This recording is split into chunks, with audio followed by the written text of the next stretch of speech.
Do you think he was a Mossad agent?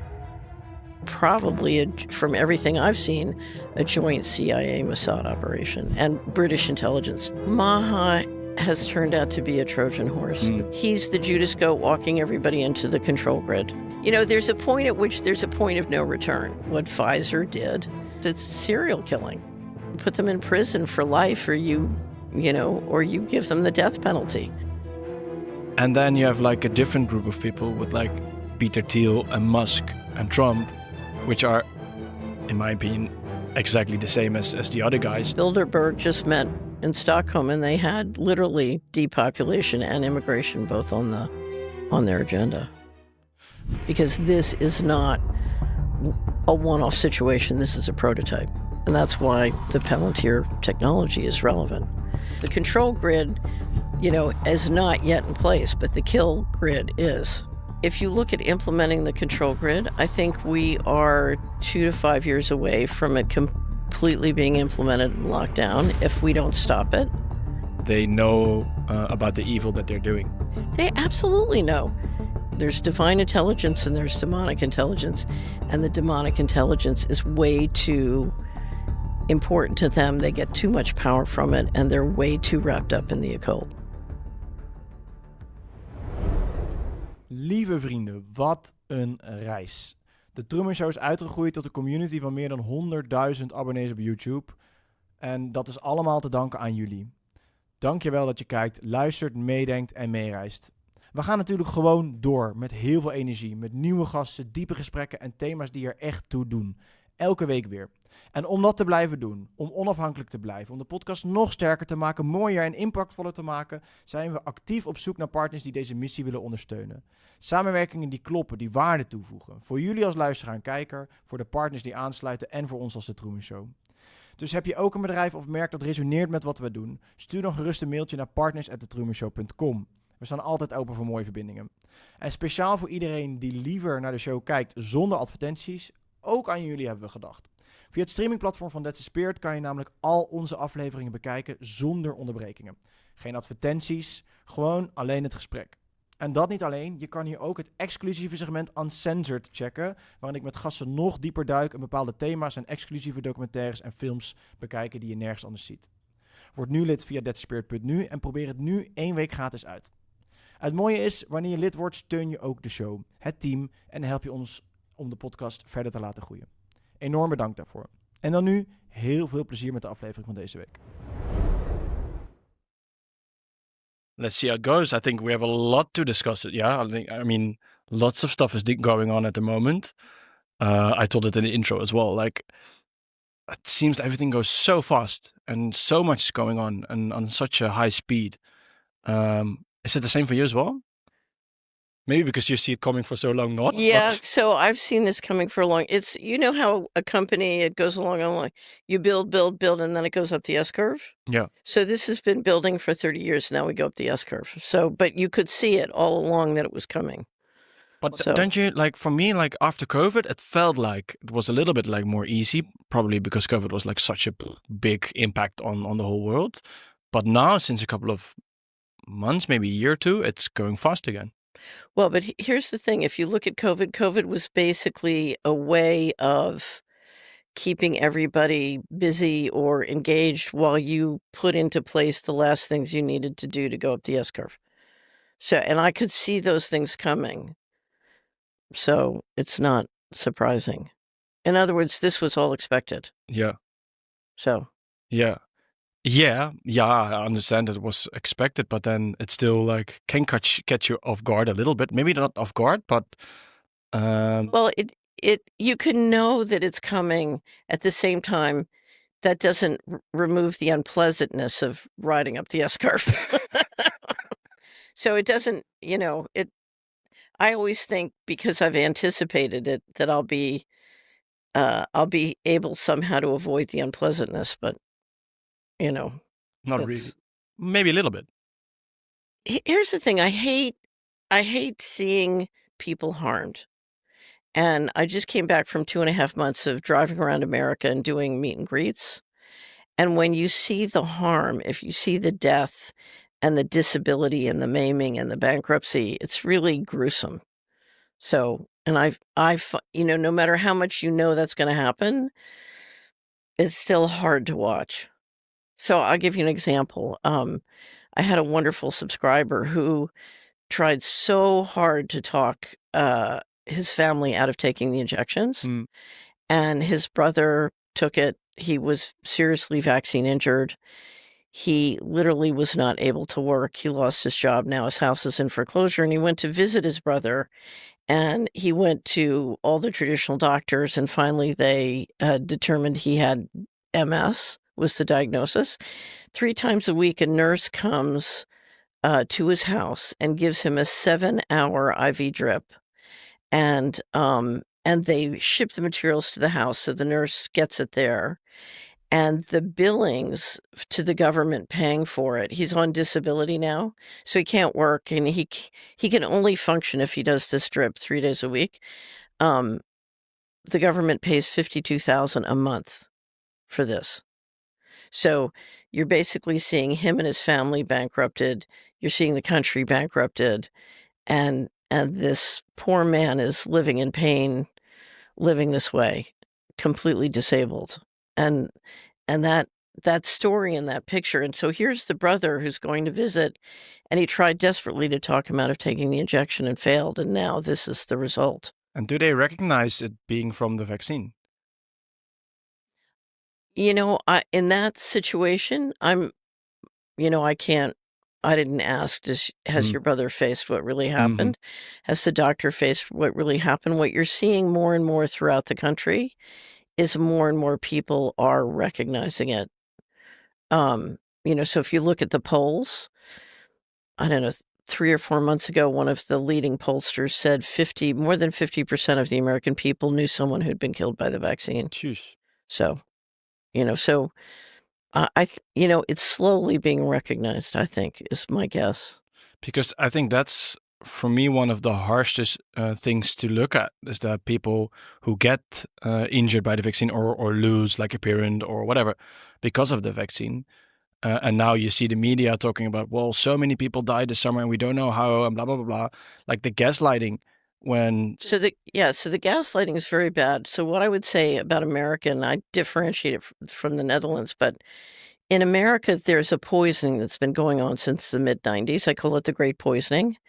And what's really interesting is if you look at our subscriber base, you see families who knew there was a poisoning going on and have worked very aggressively to protect themselves.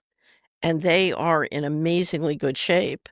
And then there are families who haven't, and they are having all these things happen. And it's not just the pharmaceuticals, it's the water, it's the spray, it's all these, there are multiple things. But there is this enormous divergence between the people who face what's going on and act successfully, and the people who don't face, they believe the gaslighting, and then they just get drowned. And you're seeing this bifurcation in the population. And part of the challenge is the ones who are seeing it and acting successfully are, one of their hardest, the drains on their heart is they're trying to protect and save the members in their family who buy the gaslighting, and they can't get them to see, and they don't understand why. And they're watching them go down, and it's a challenge because if you're, if your family failing in this way suddenly needs 1,000 hours of help a year from you, it could destroy you too. So they're struggling with how do I get them to protect themselves, and how do I get them to take effective action? And if I can't, how do I let them go? So that bifurcation in the population is causing just enormous heartbreak. Mooie mensen, ik wil graag wat delen over Modern Native. Zij hebben namelijk de wijsheid van onze voorouders in een modern jasje gestoken. Waarom waren onze voorouders gezonder dan wij zonder synthetische vitamines? De belangrijkste reden is heel simpel. Hun dieet zat vol met orgaanvlees, een bron van essentiële voedingsstoffen. Onze moderne voeding mist deze cruciale voedingsstoffen, waardoor veel mensen zich moe voelen, chronische stress ervaren en heel snel ziek worden. Modern Native heeft daarom de kracht van orgaanvlees in natuurlijke orgaansupplementen verwerkt die je lichaam herkent en goed opneemt. Een groot deel van de 15.000 tevreden Modern Native klanten merkt bij gebruik van de orgaansupplementen heel snel een verschil. Het resultaat: meer energie, een betere weerstand, gezonde haar en zelfs een boost in je libido. Dus ben jij benieuwd hoe de natuurlijke orgaansupplementen van Modern Native jou helpen? Ga dan naar modernnative.nl/orgaanmix voor meer info en gebruik de code TMS voor 10% korting op je aankoop. What do you think of, now we're talking about this subject, what do you think of the whole Maha movement at this moment? Because for me, it's like so difficult to pinpoint. So Maha has turned out to be a Trojan horse. It's just I don't know if you saw this. Kennedy just came out and he said his vision for everybody in America is they have a wearable, which means Jeez. he's the Judas goat walking everybody into the control grid. So, I think any hope that he was playing an inside game. My hope was he was playing an inside game and sort of making compromises so he could get something done. But what he's trying to, he and Elon Musk are having a competition for who can get the most people into the control grid the fastest. So, do you know what a Judas goat is in livestock management? No. Okay. A Judas goat, you'll train a goat to walk all the sheep into the slaughterhouse.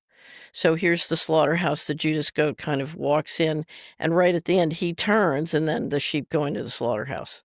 So his job is to steer people, and so I was hoping Kennedy was playing an inside game, but he's, based on what he said the other day, he's the Judas goat. And he and Musk are having a competition, I think, for making the control grid fashionable. Yeah. So a couple of weeks ago, you had like this outburst of Musk and Trump, where I think, what did Musk do? He told that Trump was on the Epstein list as well. Yeah. Well, the thing was, he said the big beautiful bill was I forget his exact words, but basically said it was. I'm trying to think of the way to. The big beautiful bill is one of the stinkiest pots of legislative evil that you've ever.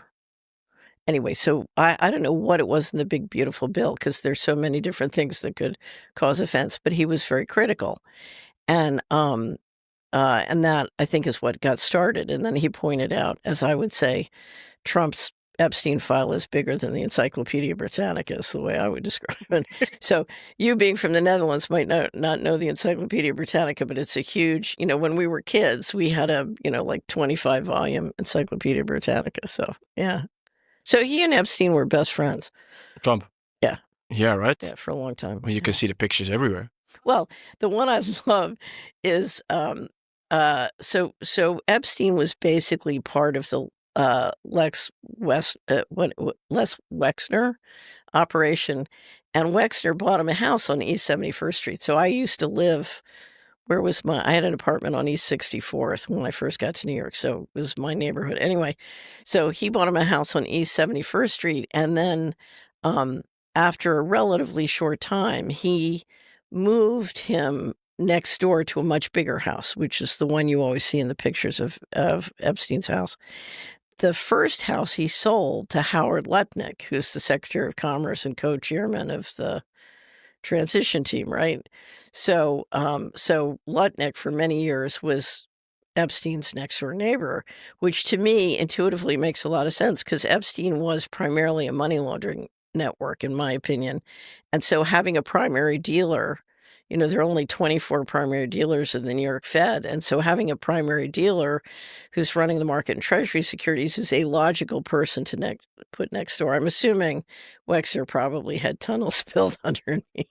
So anyway, the whole administration is full of Epstein people. So. And how is he a money laundering operation? So here's my conjecture on Epstein. Epstein, Bob Rubin, who was at the time National Economic Advisor, but then Secretary of the Treasury, introduced Epstein to Clinton. He took Epstein to the White House in 1994. And if you read Whitney Webb's wonderful books, One Nation Under Blackmail, she explains the whole thing. And I think from that time on, the number of times Epstein went to the White House was phenomenal. So then when Clinton, now in fiscal 1998, under Rubin, massive amounts of money start disappearing from the federal government, from HUD and DOD. And HUD is the mortgage market, right? And Epstein had all sorts of sort of interaction before and during with the mortgage market. Okay, so suddenly, fiscal 1998, massive amounts of money start disappearing from HUD and DOD. As soon as the Clinton administration is over, Epstein and Clinton immediately get on a plane and start flying around the world, and countries start donating massive amounts of money to the Clinton Foundation. Now, my guess is that that Epstein, because when you have to launder what was ultimately, that we know of by 2015, $21 trillion, laundering it, it's hard to put that just through pizza restaurants. Yeah. So I think Enron was one of the operations they were using to launder it, is one of my guesses. And I did a lot of research at one point on Enron. But I think the other way they were laundering it was, the New York Fed. I'm just making this up out of thin air. So this is a guess. The New York Fed, behind sovereign immunity, can ship it to the BIS. It can sit on their balance sheet forever, but they can send it to Norway, and then Norway can donate it back to the Clinton Foundation, taking a fee. Because if you look at all the countries that donated massive amounts of money to the Clinton Foundation, why would they give all that money? Their own taxpayers' money to the Clinton Foundation. I think they were just probably laundering it through those countries, is my guess. Anyway, but if you look at the 21 trillion, Epstein's operation parallels that process of, basically a financial coup being engineered, and the need to launder huge amounts of money. And of course, we know that control files are very helpful if you want to launder that kind of money. So I don't think you could have ever stolen, or engineered the financial coup and massive amounts of money without control files. Now, there's a whole level of control file operations that's like getting all the government accountants to watch porn and then nailing them on it through the FBI, and that's one kind of operation. But then you have a much higher level of government officials, and people like Trump that need to be, worked at a much more sophisticated level, and that seemed to be his specialty. Do you want the very best magazine with an exclusive discount to equip yourself against everything happening in the world right now, and to gain the knowledge that will keep you safe in uncertain times? Catherine Austin Fitz has dedicated her life to exposing the financial and geopolitical forces that shape our lives, often operating behind the scenes. She shares all this knowledge through the Solari Report, a platform offering sharp analysis, unique interviews, and quarterly magazines available in print and digital formats. Want access to all the online content? Then the digital subscription is the ideal. Prefer to receive the wrap-ups in print as well? Choose the digital plus print option, starting with an exclusive 10% discount, which will save you up to almost $40. Subscribe via the link in the show notes to inform and empower yourself while supporting free and independent journalism. And do you think that Epstein, first of all, do you think he was a Mossad agent? I think that operation was very integrated with both U.S. intelligence and Israeli intelligence. So I'm assuming it was probably, from everything I've seen, a joint CIA Mossad operation and British intelligence. So if you look from World War II on how integrated British intelligence is with U.S. intelligence, but if you also look at how British intelligence has used the Mossad and Israel as its proxy to do many things, so I'm assuming it was very integrated with British, Israeli, and U.S. intelligence. It is quite hard to distinguish those three, yeah. Those Mossad, CIA, and the British. Yeah, if they're operating on U.S. territory, so if the Mossad is operating on U.S. territory, it's hard to imagine it's not operating with complete approval of the U.S. military and intelligence. Larry Wilkinson just gave another interview where he talked about the Secretary of Defense working for complaining that Mossad was controlling the Pentagon and running the Pentagon. And Wilkerson was talking about how Mossad was free to go in and out without IDs and other things at the Pentagon. They had the run of the Pentagon. So, so these are, in my experience, when it's on U.S. soil, the U.S. has phenomenally tight control, but, Mossad has free range to operate. And So, like, you think do you believe that Trump was also like on the list of Epstein, with him, obviously all those other people as well, so that Epstein had some stuff on him, so that the CIA or maybe Mossad or who, I don't care who, could control him, So can control him? here's the thing. So I was targeted by the Department of Justice, and I'm assuming the covert operations were done by the CIA for because of a variety of stories I'm happy to tell you. But what I learned was I spent 11 years plus proving that the stories they made up about me were false. And so what that meant was I spent $6 million and 36,000 hours working for free to prove that the stuff they made up about me was false. So you can imagine, not everybody wants to do that. So the danger is not just that they have, dirt on you. The danger is even if they don't have dirt on you, they make it up.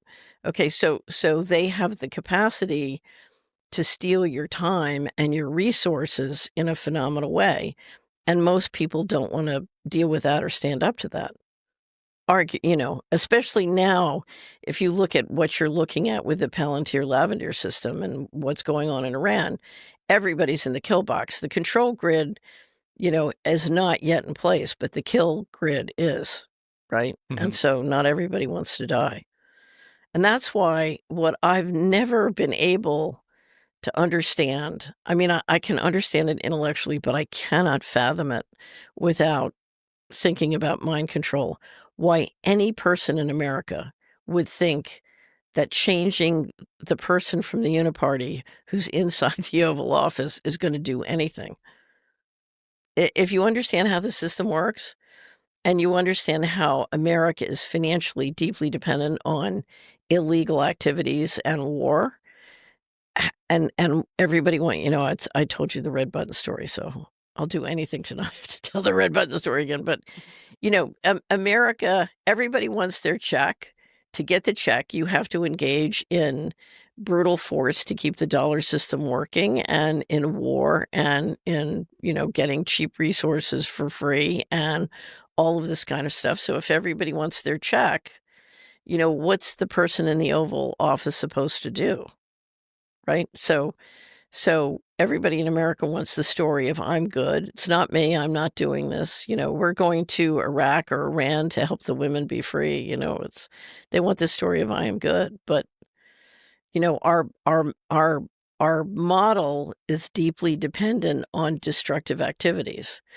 And that destruction has gotten so bad that we really are going to have to be forced to change the model because we're looking at arguably in Western history, the worst, the worst misallocation of capital. I mean, that is the story of our world, is hideous misallocation of capital in the interest of central control. Is that what we're looking at like all the time? The allocation of All the the time, every time.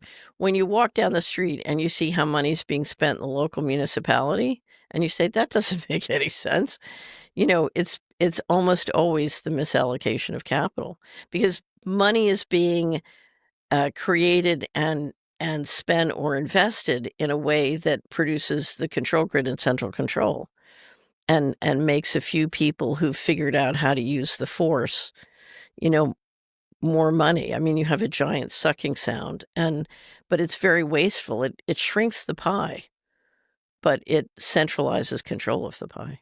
Is it the same for what's going on now with the whole war rhetoric, and also the wars going on, like with Rutte? I think they made that deal like yesterday or something like that, a couple of days ago. That all the budgets, especially in the Netherlands, but all over Europe, should be increased. The amount of euros spent on defense, on war, or whatever. Right. Is that the same allocation of capital as well? Like the taxpayers' Right. money So going? so that money is being spent for two things. One is to maintain the current global dollar system, which the West is, working off of dollar and euro. So part of it is to assert control globally of the trade and markets. Okay. But the other is to assert control of the domestic population as you lower their economic footprint. So you're looking to, whether it's your use of resources or your access to resources, you're looking for more control on both. A lot of times wars are driven not by the need to go to war with your enemy, it's to control your domestic population. So you create a foreign boogeyman, you attack them, and then that gives you an excuse to lock down your domestic population or draft them all into the army, right? So, but if you look at what the dollar, if you look at the Anglo-American alliance and you look at what our plan was to build a unipolar model. So when the Soviet Union went down, um, essentially the Americans said, we're now going to lead a unipolar model and we're going to be the world hegemon. And that was when I left the establishment. I said, this plan will fail. I want no part of it. Big mistake. Big mistake. And it was very much with Israel as the proxy in the Middle East in the lead in a way that was extremely damaging of U.S. internal politics. So I said, I want nothing to do with this. I'm out. And what happened was, if you look at that strategy, one of the stages of that strategy was the war in Ukraine. And the idea was we had basically imploded Russia in 89, 90. Russia had built back faster than we expected. We needed the Russian resources if we were going to maintain hegemony against China. And the Ukraine, we lost the war in Ukraine. That failed. And so the unipolar model is now scrambling. What are we going to do? And one of the other stages was to assert control in the Middle East. If you lose the Ukraine, then you can't afford for Iran, China, Russia to trade oil and build energy capacity outside of the sanction system. So if the war in Iran has nothing to do with nuclear energy other than, we don't want them to have internal capacity to get energy from nuclear. We don't want them to have nuclear plants. The big threat is that they have built the train tracks physically with the new railroad line and other things they're doing. They've built the train tracks physically and financially to escape the dollar system. And with China, Russia, and Iran outside the dollar system in a big way, it really threatens the dollar system. And that's what the current attack, the current squabble is all about. So, because they lost the war in Ukraine, they had to move maybe faster than they wanted on Iran? Is that true? It's hard to say. I mean, from the moment Trump got into office, he has been openly engaging the global audience in how we're going to reorganize the model. So if you lose Ukraine and you can't go east-west, suddenly he's talking about getting Greenland and Canada. Yeah. And I was just up in Toronto and Montreal, and the Canadians really believe that Alberta is going to end, and even Saskatchewan may end up as part of the United States. Because what he's saying is, look, the oil and resources I needed by going east-west and imploding Russia, I didn't get, so now I have to go north-south. Right, that's what that, and then part of it is, with the Arctic Circle opening up as, both sea lanes and for more resources, then there's a competition between the Russians, the Chinese, and the Americans over who controls the Arctic Circle, and we see, Trump now ordering lots of icebreakers because now we've got it, and that's part of why you want Greenland and Canada. So he's grappling with, how do I get this model working? And if you look at some of the things domestically, he's trying to figure out, okay, how do I get the model working domestically? Part of his problem is the great poisoning literally is wreaking havoc with the American finances. So let me describe this. The military budget this last year was $857 billion, and Hegseth, the Secretary of Defense, wants to take it up to $1 trillion. The HHS budget, which is Medicare and Medicaid, last year was $1.8 trillion. And I just published an interview with Dr. Mark Skidmore on the Solari report. He said if we went back to 2010 levels of disability, we would drop that budget by $500 billion. Now, what's interesting is you have a much higher death rate. So the death rate is rising, life expectancy continues to fall. It's been falling for some time, but that's accelerating. And that's saving you money on Social Security and the pension funds, but it's losing you money on the, I told you the story. If one IV, drip costs $52,000 a month, and there's, that's $600,000 plus a year for one disabled person. So it's a combination of both people getting sicker, but also if you look at our medical system, for example, the average, the per capita cost of the Swiss system is 8,500, one of the most expensive in the world. The US is 13,500 per person. So one of the reasons you see Kennedy talking about what he's talking about is, the economics of the system don't work, and you're literally, with the Great Poisoning, you're causing an extinction level event in the population, but you're also causing a bankruptcy of the country. Wasn't that the plan to begin with, like the depopulation, right? Right, right. So Bilderberg just met in Stockholm, and they had literally depopulation and immigration both on the, so as far as I know, it's the first time they literally used the word depopulation on their agenda.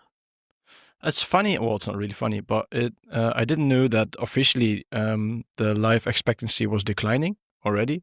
I mean, it makes total sense. Well, if you look at the charts that I've seen, and we have them up at the Solari report, you have if you take the 20 top industrial countries, they're all steadily going up. And then when the financial coup starts in the United States starts to diverge, but it's relatively dropping slowly, but it's not rising with the others. It's just dropping. And then in the pandemic, it falls off the cliff. And it's not, from the numbers I've seen, Denny Rancor up in Canada has done a lot. It's not falling from a virus disease. It's dropping from the vaccines. So you're and if you look at the divergence post-COVID of the 19 countries with the United States, it's clearly a poisoning. Because that's always an argument when you tell people about this, like, especially when you try to tell them, like, maybe our food isn't that healthy, or maybe our the medicine that we take aren't that good for us. Then like, but what you're talking about, because the life expectancy is always like increasing and we're getting older and older and healthier. But like, obviously I know it's not true, but it's good to hear, like, it's really not true. So I can't tell, I'm much closer to what's going on in the United States. I see what I see in the Netherlands is the food in the store is not as good as it was when I got here. But the quality of the food in the Netherlands is so much higher than the United States. It's very difficult for me to in any way complain, because it's just like, why complain about heaven, right? So the quality of the food here is very, very good. And in Europe, it's particularly Northern Europe, it's much better than in the United States. United States has been falling for some time. But we just did a great interview on the Solari Report, which we'll publish next week, with Dr. Suzanne Humphreys. And it's called mRNA, Will We Ever Understand What the Mysterious Ingredients Are? And because if you look at the spray above us, if you look at the food, and you look at the pharmaceuticals, we keep finding these mysterious ingredients. And the question is, what are they, and how do they relate to things like the Internet of Bodies? Because there is an effort, what I believe is there is a concerted effort across all these different areas, and we've seen it in the food too, to get bioengineered particles into our bodies. And that is very, very scary and concerning. So you think that's already happening through the food, for example? It certainly is in the United States. And one of the things I will tell you, that's the GMOs and the pesticides are gruesome enough. If you look at what's happening with pesticides in the United States, Bayer is trying to get indemnification state by state and even federally for pesticide makers. So we know how well that worked for vaccine makers, giving them just carte blanche indemnification. They're trying to get that, and the states are having quite a legislative battle as the lobbyists come in and try and get indemnification. So, and it's very, very dangerous because we know how damaging and harmful the pesticides are. And of course, the reason they want it is they're getting sued. And my feeling is when you kill people, you should get sued.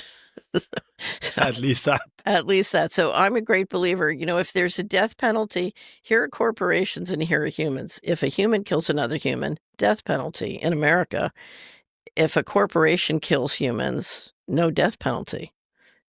They simply give a percent of the profits to the Department of Justice and go on killing. Which he already calculated to begin with.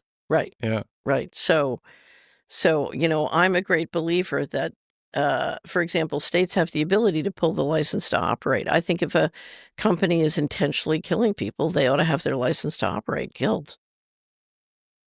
Do you think that the companies are intentionally killing people? Yeah, absolutely. Absolutely. Now, some companies, are not intentionally killing people, but they run dangerous businesses. The oil business is a difficult, dangerous business, and from what I've seen, the oil companies work very hard to do as much as they can for safety, but you have accidents, people die. So I'm not talking about that. Great companies make mistakes. They're human systems. And death happens, and that's understandable. But there are companies that absolutely, they're serial killers. I mean, and that's the problem I have, when I want to look at say, if you look at sort of the discussion in the United States about reforming pharma, my attitude is it's like reforming the Russian mob. Are you kidding me? We're not going to, there's a point at which there's a point of no return. And, these companies, in my experience, I mean, if you look at what Pfizer did, my my my assessment of that is it's serial killing. I mean, you don't come back from mass atrocity, right? You don't reform. I mean, what do you do? What do you do with a serial killer? You put them in prison for life, or or you give them the death penalty. But you don't think you can reform them and let them keep running around. What's hard about that? Yeah. Yeah. It's always hard to imagine, like, on which level they know about the evil that they're doing. They absolutely know. It's, something, I've run large enterprises. I've run private companies. I've run government agencies. It's hard to engineer a mass atrocity. It takes a lot of work. It takes a lot of planning. You got to put stuff in the vials. You got to run. I mean, this is a big job. You can't just do this by accident. Do you know what I mean? This is not like a spontaneous combustion. This is a major, major operation. So Yeah. But it was also, it's been clear in the United States. Debbie Learman just published a book called The Deep State Goes Viral. And she does a remarkable job, as did Catherine Watt, of proving this is a military intelligence operation.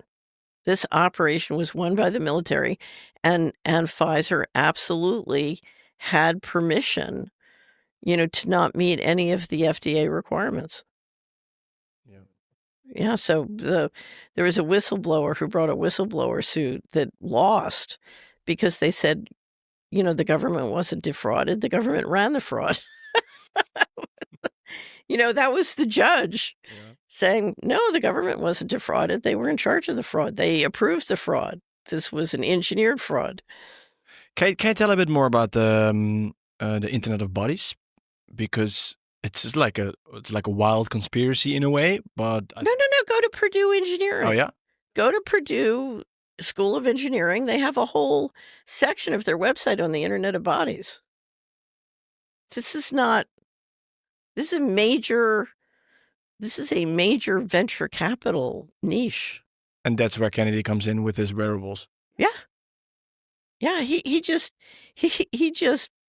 nominated as the Surgeon General of the United States someone who's never practiced medicine but has a wearable company that wants to stick a wire under your skin to track you. Right? Yeah. What about this is This is like a livestock tagging system. I mean, I live in a farming community in the United States, and the thing that really helped me understand the control grid is I spent a lot of time around farmers, understanding how they do livestock management. I started reading livestock management articles and magazines, and really studying livestock management. And if you study livestock management, it's perfectly clear what they're doing. It's funny that you say this because last couple of years I've been thinking a lot about this as well, and actually the way that we treat our dogs, because almost everyone owns a dog, so we know how we treat our dogs, like with vaccines when they are super young, getting chips in their body so we can track where they are, etc., etc. That's exactly exactly the same how the elite treats us as well. Right. That's so insane when you think about it. Yeah. I've spent a lot of time watching the elite, when I was still inside, watching the guys at the very top get frustrated because, you know, uh, one of the reasons they got frustrated was the corruption goes from the very bottom to the very top. And trying to run things clean when everybody, I mean, you could never create a political constituency in the United States for financial responsibility. Everybody would always support the criminal. I mean, go back, I told you this before. Remember the story of the crucifixion. Pontius Pilate knows it's bad politics to crucify Jesus. So he offers the crowd, you can let one go, and they choose the criminal, right? And in American campaigning, the criminal's the guy who promises you more free money, and he's the guy who wins. So the corrupt guy, the more corrupt you are, the more you're better your chances of winning. So, the guys at the top were very, very frustrated. And if you can, and here's what's interesting, the history of investment is the most profitable investment ever was slavery. Slavery is very, very profitable. And the problem with slavery, the last time around it got canceled, they couldn't perfect the collateral and they couldn't put down the Haitian rebellion. Now, with the Palantir system, you can put down the rebellion, and with chipping, you can perfect the collateral, which means if I'm a bank and Kennedy's got every one of the American people into a wearable, I can finance you at a 50% loan to value. And if you move states, I can identify, okay, you're my collateral. You can't beat the collateral system. So it solves the problems that they had with slavery historically. So, and we know from the sex slave and child trafficking that the people who run the planet believe in slavery, right? So Aren't we already slaves? I don't think so. No? No. In a way, financially? So there's a continuum of totally free to, Totally enslaved. totally slave. Yeah. And if you look at where we are on the continuum and where they want to go, these are the good times. So enjoy it. Okay. And fight, because I'm not going there, and I'm telling you, death is not the worst thing that can happen. So you need to appreciate where we are. Yeah. Can you tell us a bit more? Because, I mean, the Palantir thing was quite a lot in the news the last couple of weeks, I think. So it seems like people getting also a little bit more aware of it as well, especially people who thought that Trump was on their side and Trump will be the savior of everything and everyone. It seems like with the whole Palantir thing coming a little bit more up, people are getting, well, at least a little bit more known about it. So every 4 years, America goes through this madness where they waste a whole lot of time on the presidential campaign thinking it's going to make a difference, and they proceed to not spend time on the things that will make a difference. It's pretty tragic. But it it seems to work for everybody. It's very entertaining. It's a form of theater, but you had a lot of people who and I give a lot of credit to the entrainment technology because, if you look at what Trump did in his first administration, why anybody thought that this guy would protect them from the control grid, I can't. I mean, he shut down 35% of the small businesses in America. He almost destroyed Main Street. So what? You mean during COVID? Yeah. Yeah. Yeah. and those policies had nothing to do with medical science or health. They were straight military. We're going to shut down the economy. So the Fed injects $5 trillion and you offset that inflation by shutting down Main Street. And then the guys who get the $5 trillion can suck up and buy the assets of the guys who got shut down. I mean, what's not obvious about that? Okay. So why anybody thought now, one of the things we all like about Trump is that he got rid of there's a whole world of what's DEI and ESG and deeply offensive cultural stuff that is destroying our society and destroying our productivity. And and so he got, he's basically anti those things.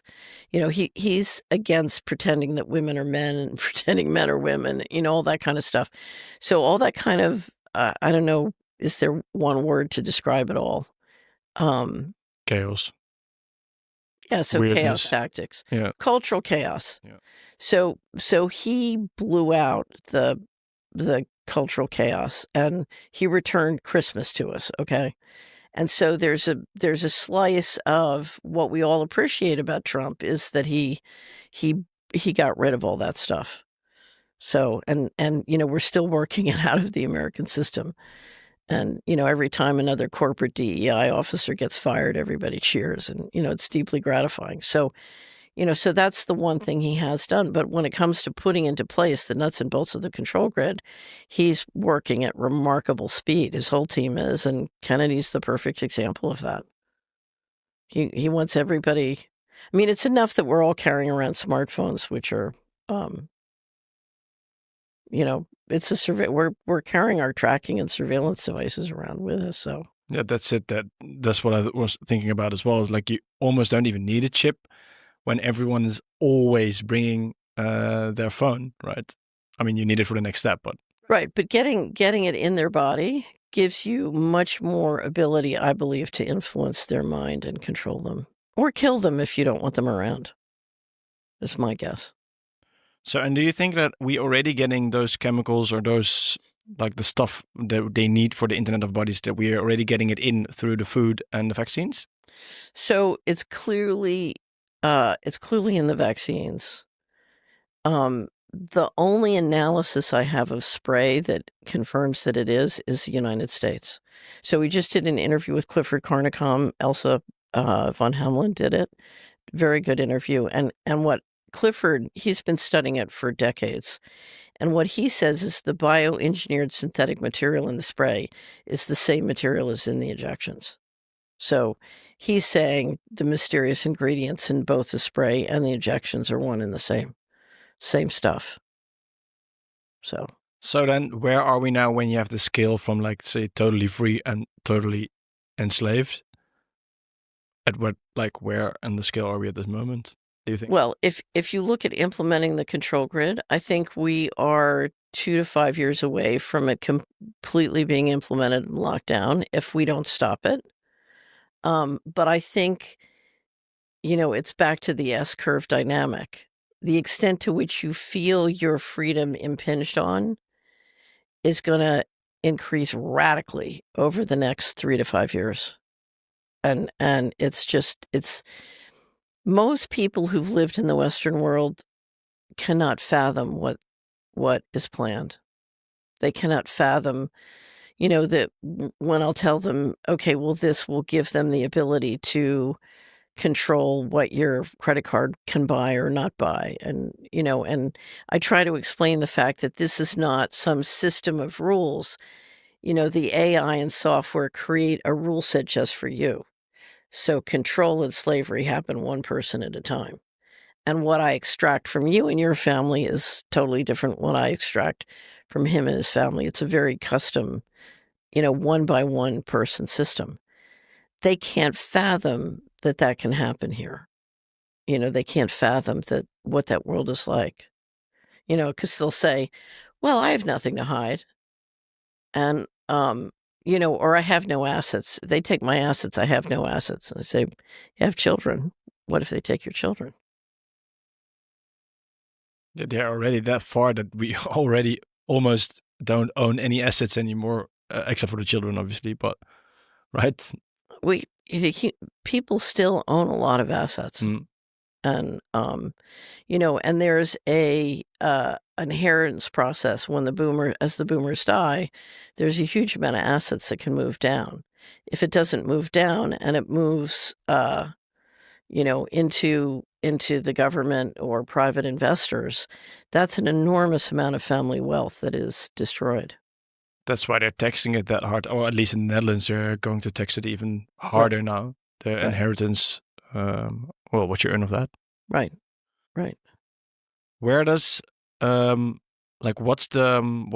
Palantir doing in this game?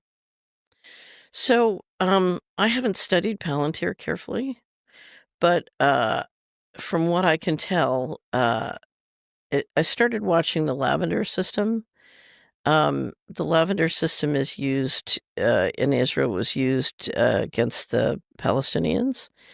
And The Economist wrote an article, it was very interesting. It said that the beauty of using or the advantage of using the Lavender system is the software picks the targets. And so no military officer is legally liable if there's a violation of international law. You can blame the AI. You can blame the AI, you can blame the software. And there's a very interesting moment last year when Peter Thiel was questioned by students at Cambridge asking about the Lavender system. And he kind of melts down because it was almost like he didn't realize, okay, you're going to be held responsible for this in the court of popular opinion. Because, this is being used to engineer an extermination. And and people are connecting the dots. So it was kind of interesting. But the latest reports I'm getting from Iran indicate that they've been able, using the SpaceX or the satellite systems.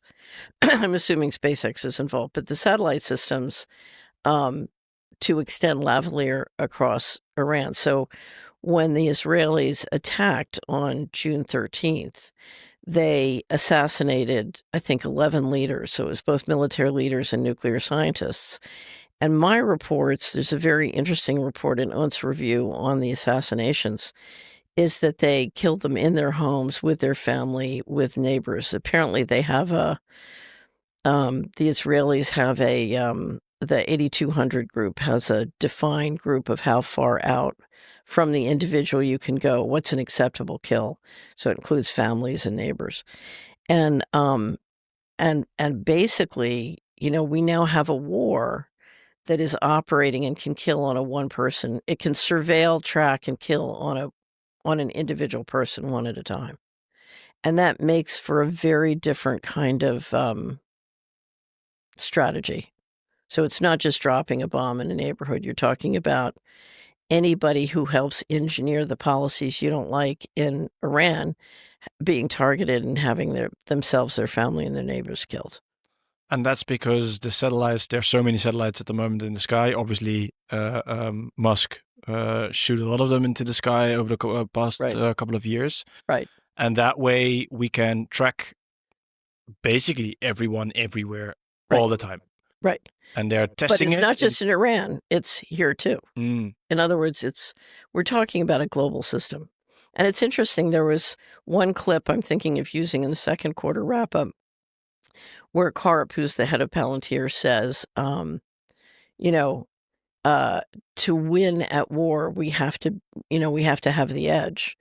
And the edge is, if you are opposed to us, then we kill you, we kill your family, we kill, and he's very aggressive about this, what I assume is this definition of what's an acceptable kill zone when you're going after one individual.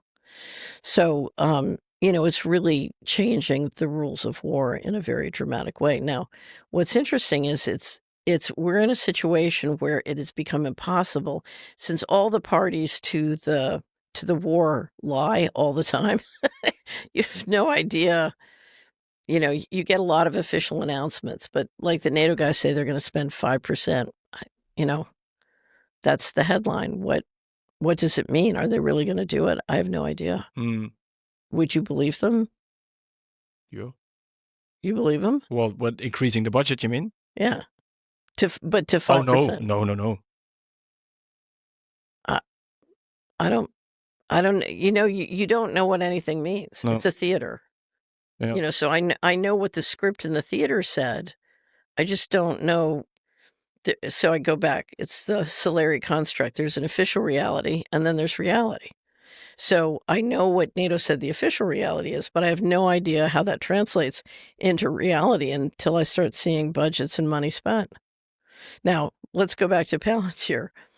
When the Doge operation started, I was concerned that the goal was just basically to privatize all the data.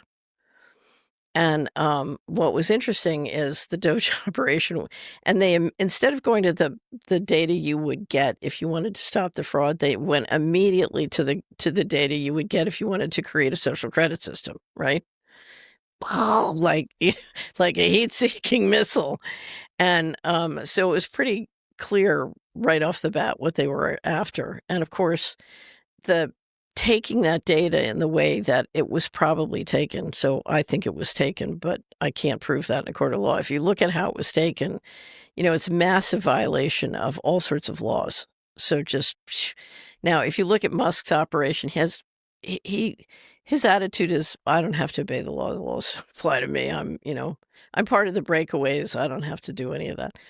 Anyway, so they go in, but right after they start, they make a deal between XAI. He's out in the market raising capital for XAI, which is a wild conflict of interest.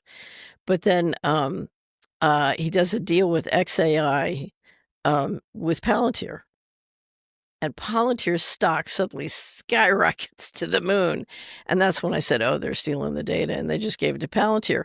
And then Trump comes back around. And so now you're taking in these huge amounts of data. I mean, just gigantic amounts of data.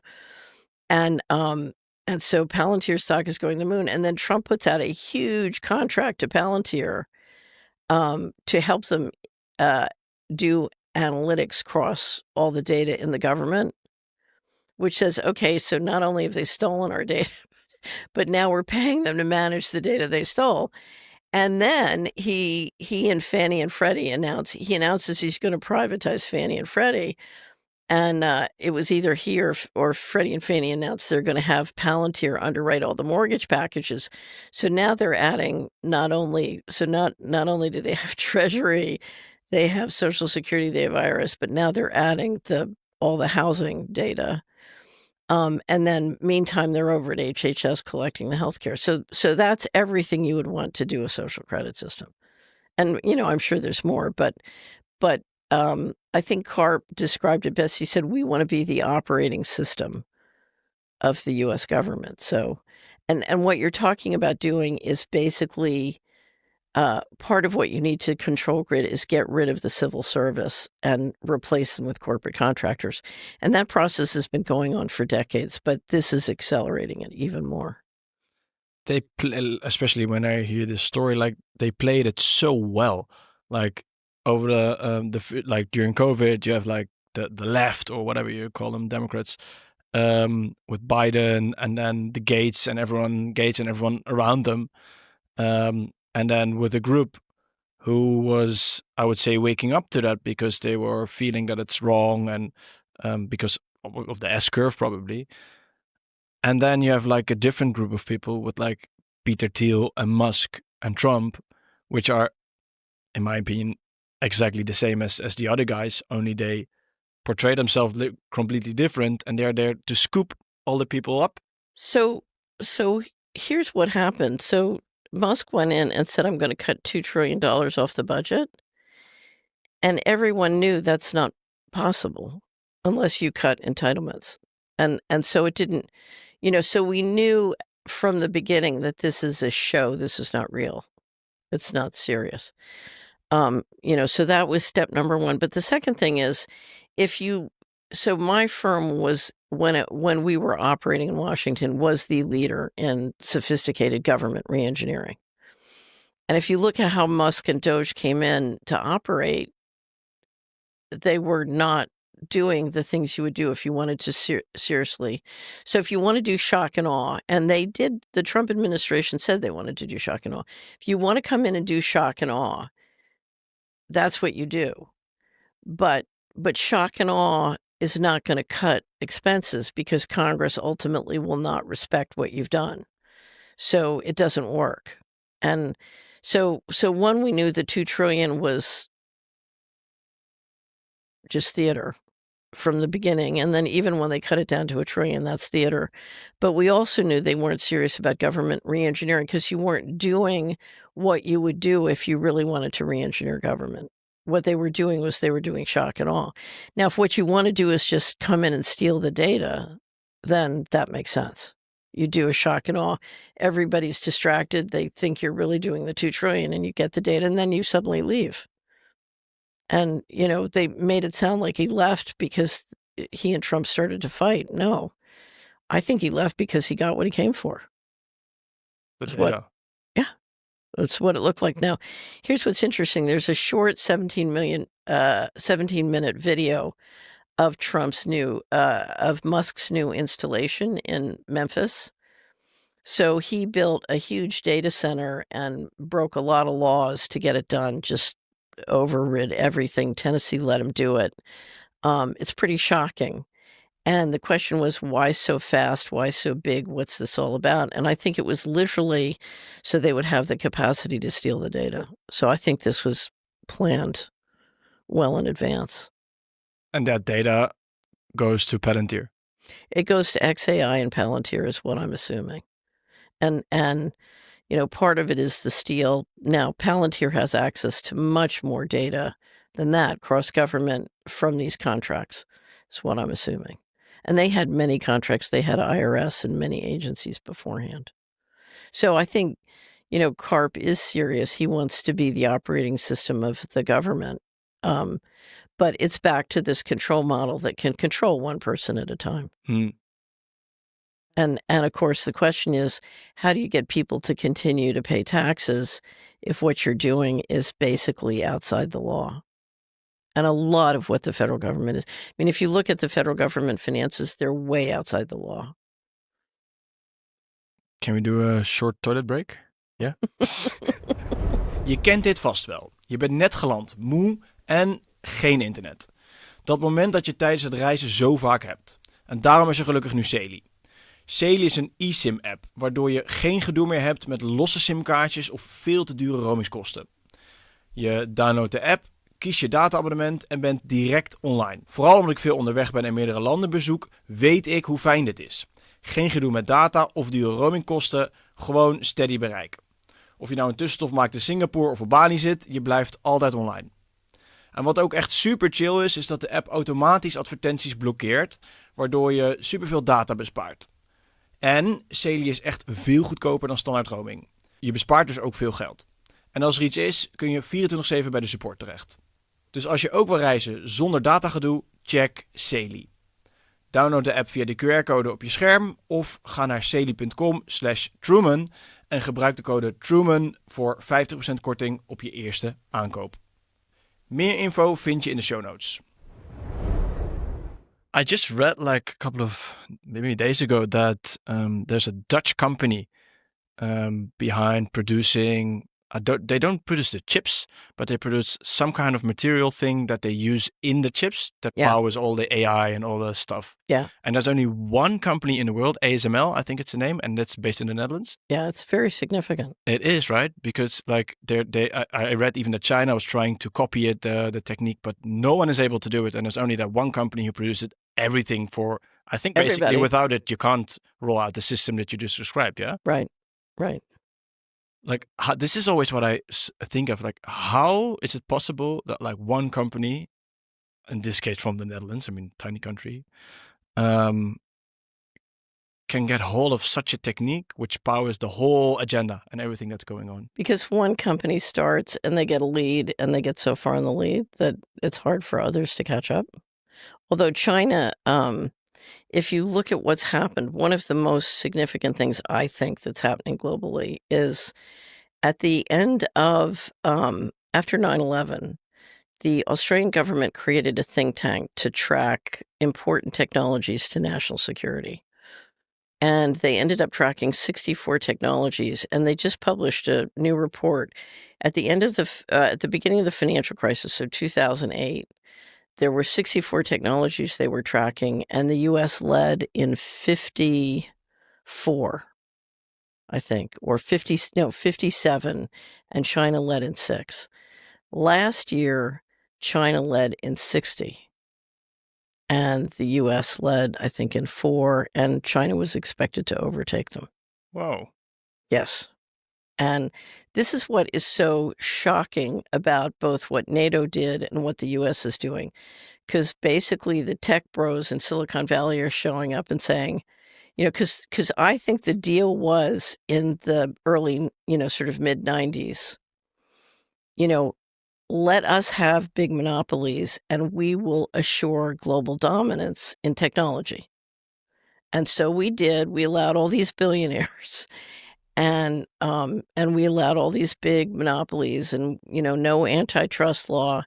And basically they gave away the lead to China.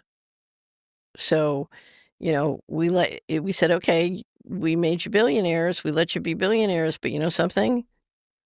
You blew it. And so now they're saying, oh, give us even more money and give us, a monopoly of the US government and give us, taxpayer money and give us free reign and we'll get your lead back. And why do we trust these people to get the lead back? Mm. I don't trust them to get the lead back.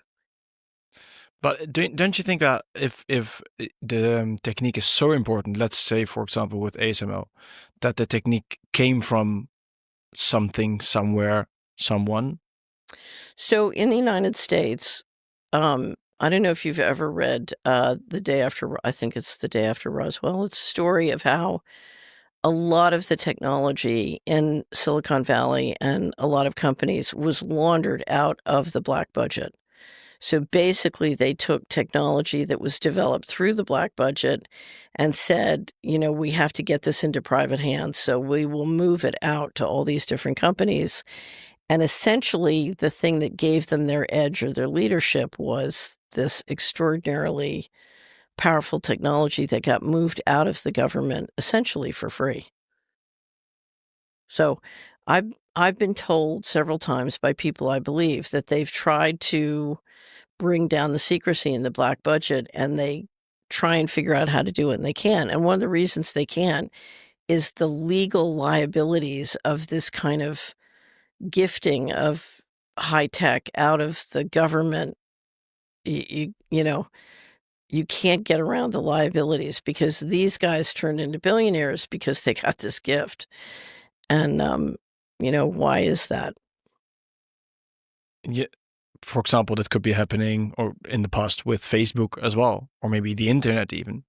Oh, yeah. I mean, it was really funny because when I was when I had the company in Washington, um, I had my chief financial officer, who was fabulous, wanted to buy a personnel software system. And I kept saying, I don't want to spend money on it. So, and I don't want that company on our system for security reasons. And I said, look, we have an intranet.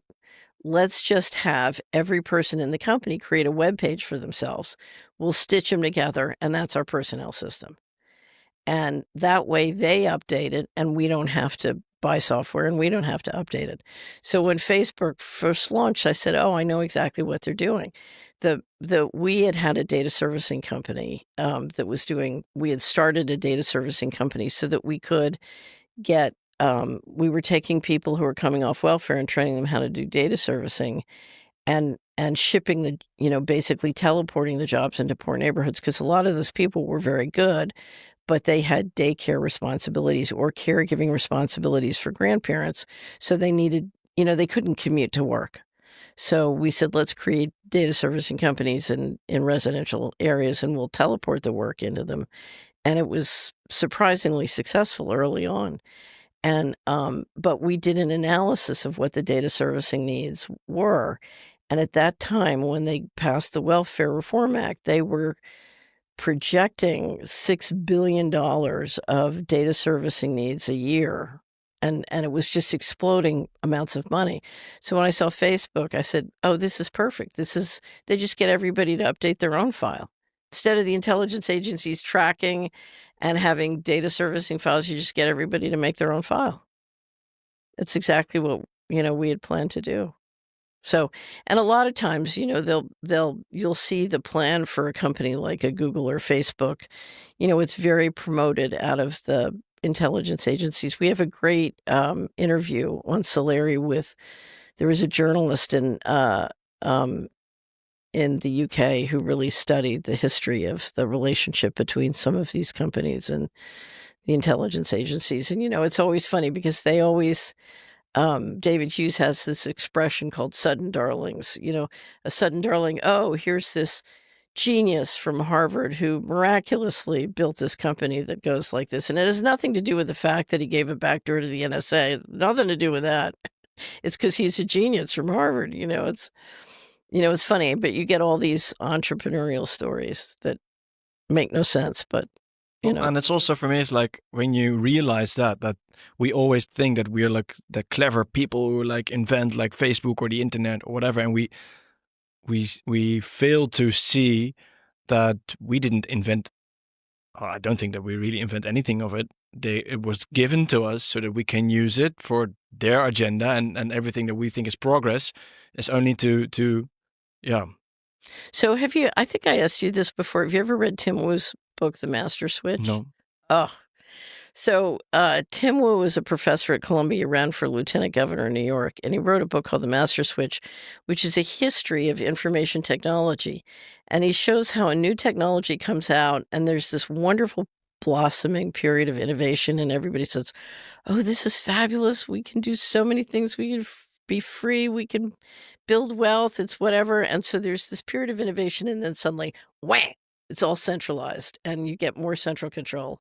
And then then a new one, and it's the same thing. Like, and then wham, and he goes through the telegram, he goes through the telegraph, he goes through the phone, he goes through radio, he goes through TV, he goes through the internet. And what you realize is, somebody's always back there ready to go.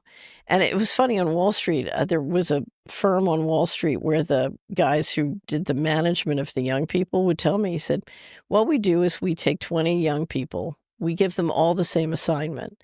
Then they start competing with each other when they find out that they're all doing the same assignment. And then it gets really brutal and they knock each other off and compete and whatever.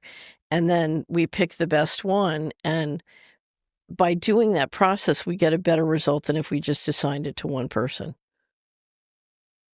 Right. So they find this period of innovation, where you go from 4,000 car companies to 2 or 3, so they think you get a better result and you go faster.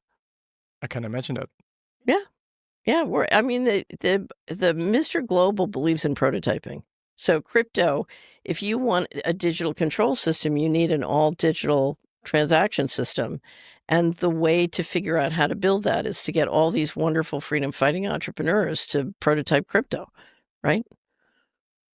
It's like, here we go again. That's a message. We talked about it in the last conversation as well. And I think it's really good to talk about the topic again today, because obviously we're full power now.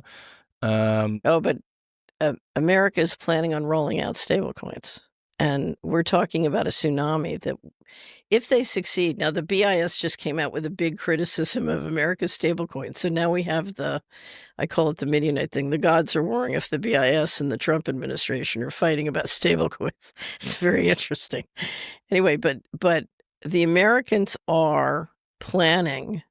Do you know what they're up to on stablecoins? Tell me. So you know how a stablecoin works, right? Okay, so the Americans just passed the Genius Act in the Senate, and they have to pass the Stable Act, which is the corollary in the House, and then they'll do a reconciliation, but I think they want that done by the fourth quarter.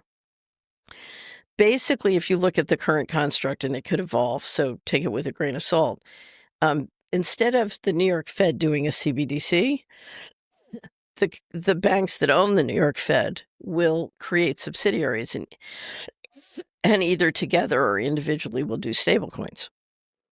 So it's kind of like meet the new boss, same as the old boss, but it looks different, right? Mm. And here's what's interesting. By doing it through subsidiaries of their companies, they are free of a lot of the constraints and congressional oversight of a CBDC. So if you want to be really evil, it's a better construct than CBDC.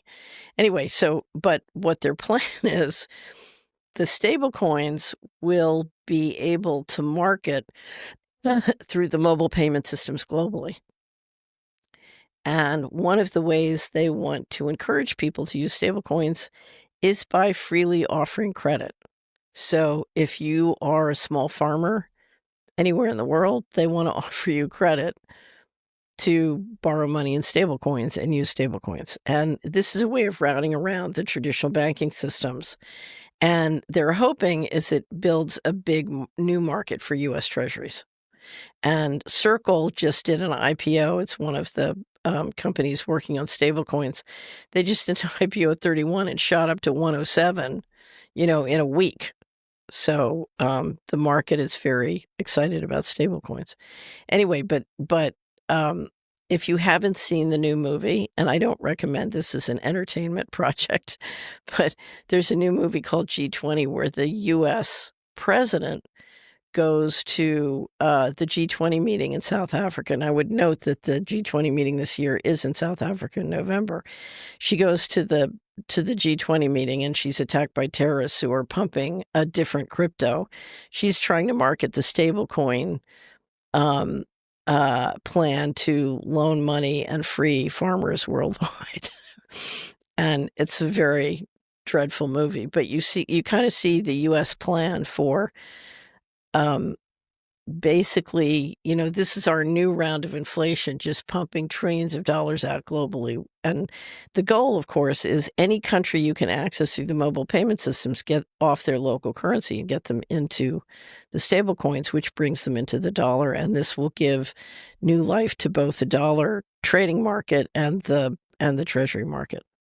So, but it's not the plan for the stablecoins to come and erase the dollar, like instead of the dollar. No, it's to rejuvenate the dollar and the treasury market. So you're trying to significantly remember the Iraqi pallets of cash where they would just ship over. Okay, so this is the digital equivalent of the Iraqi pallets of cash. It's a very clever, because you're saying to everybody in the world, if you have a mobile phone, then you can use dollars. By using the stablecoins. By using the stablecoins. And the stablecoins, for example, XRP, USDT, like those kind of. Right. Yeah. Now, the question is, how will those stablecoins do vis-a-vis the owners of the New York Fed? So if Citigroup and JP Morgan and Bank of New York are creating stablecoins through their subsidiaries. And the beauty, if I read the Genius Act correctly, the beauty for the banks is now they can pump out trillions of dollars without needing deposit insurance. So, and we'll see if the collateral system really works. Part of the Genius Act is a tight auditing of the collateral, making sure that the dollar that went into the stablecoin is really 100% collateralized with treasuries or bank accounts. Now, the West has never, ever created a collateral system that they didn't ultimately game. So I'm not sure how this is going to work. But if it works, you're talking about significantly growing the dollar market share. And you're going to do it in a way which is wildly inflationary, but you can hide the inflation behind stable coins versus the traditional banking system.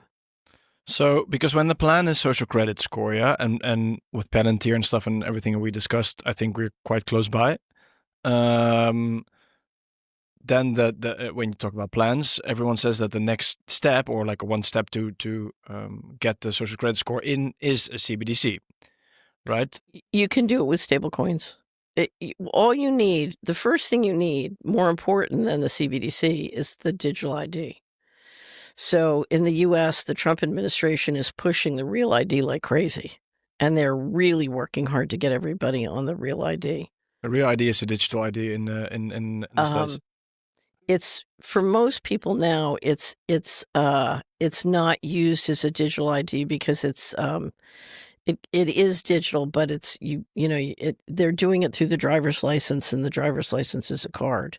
Interestingly enough, you get a yellow gold star.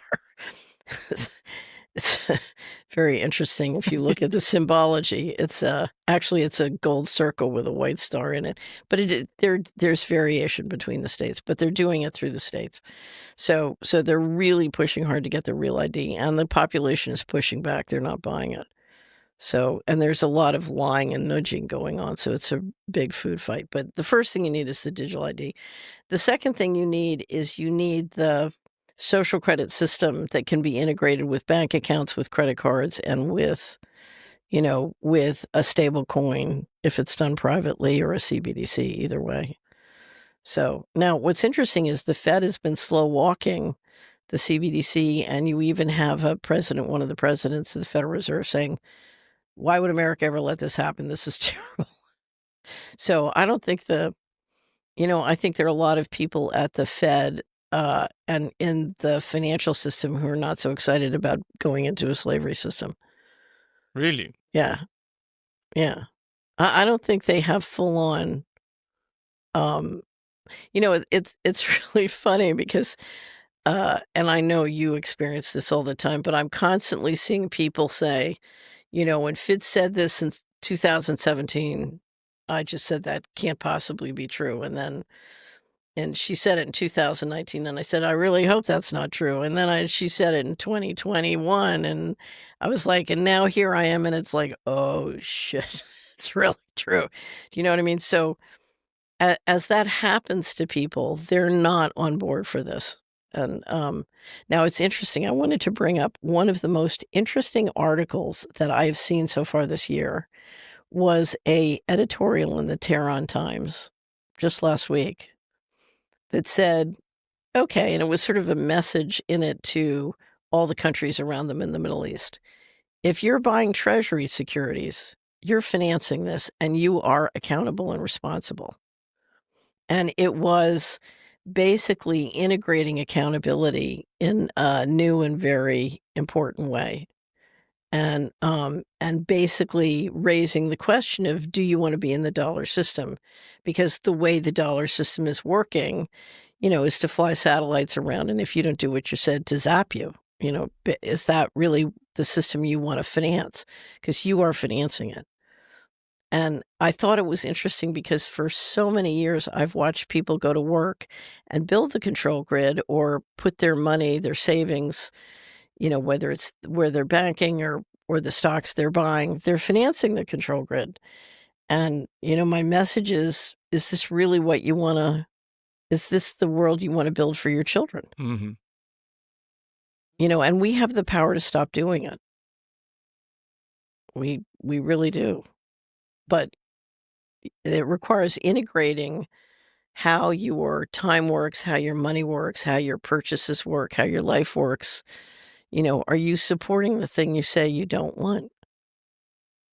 But it's quite hard also, yeah, because our tax money also helps it, to say the least. Your tax money helps it, but we are not without the ability to ask questions and put pressure on the tax system. Now, the problem is the Netherlands is part of a group, whether you call it the G20 nations or the NATO or any of these things. You're part of a system. And there was a magical moment a couple years ago when the former president of Finland said, there's no more room for the non-aligned. In other words, we can't stay independent. You've got to be on one side or the other. And unfortunately, and that's the problem if you're the Netherlands. The Netherlands has done, in my opinion, a remarkable job of trying to navigate the middle of the road and get along with everybody. And part of it is you have such an incredible investment history, investing and trading with everybody. So, but it's hard because if you're going to be a member of NATO, if you're going to be part of the Western Syndicate, and the Western Syndicate is moving in these ways, you have to move with them. And that's the tension if you're running the government in the Netherlands. That's funny because I always have somehow the feeling that we in the Netherlands are actually quite walking like in the top of countries who are implementing this whole like digital When it comes to the insaneness. food, yeah, we published Elsa's Pharma Food, which is quite remarkable. And if you look at the destruction of we published Dutch Farmers and Fishermen of Pharma Food. And if you look at your leadership in destroying your food supply, it's quite remarkable, especially since, you could argue the Netherlands, certainly when I arrived here, had the finest food system in the world. Why would you want to destroy it? It's a mystery to me. But, they're doing it. And they want to own the land, right? Well, but destroying the farmers. What's happening is you're implementing a process where you're moving from the food supply being managed and operated in the land owned by farmers and fishermen to a world where it's totally corporate controlled. But you're also you're manufacturing fake food. And the question is why? And if you look at what we're doing, and I presume it's with pesticides and telecommunications, you're basically killing off the insects. But you're saying, okay, we can grow insects in the factory and eat them. So you are, and if you look at what you're doing to soil with pesticides, I mean, so you're basically destroying agriculture, and on the theory that you can make all of this in factories under corporate control. And if you read Pharma Food, what you'll discover is the vision and the economics are so insane you can't imagine why anybody would do this. Now, in my experience, the people around the financial system are quite intelligent and logical. So the question for me is, why do they think this is a good idea? Other than complete corporate control of food supply, just gives you better control. Mm-hmm. Well, that's a good reason, right? Right. So I don't know. Have you read Pharma Food yet? No, not yet. Oh, well, if you want to go on a diet, it's perfect.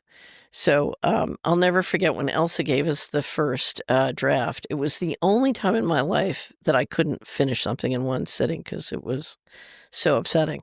And I said to Elsa and the whole team, this is going to be the least popular thing we ever publish. Nobody's going to read this. Nobody would voluntarily. It's so horrible. It's so disgusting. And it turned out to be wildly successful. I was completely dead wrong.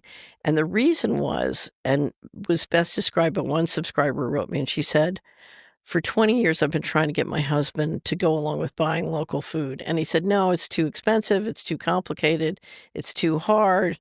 I don't want to do it. So I gave him Pharma Food, and he came back and he said, honey, I'm all in. What can I do to help?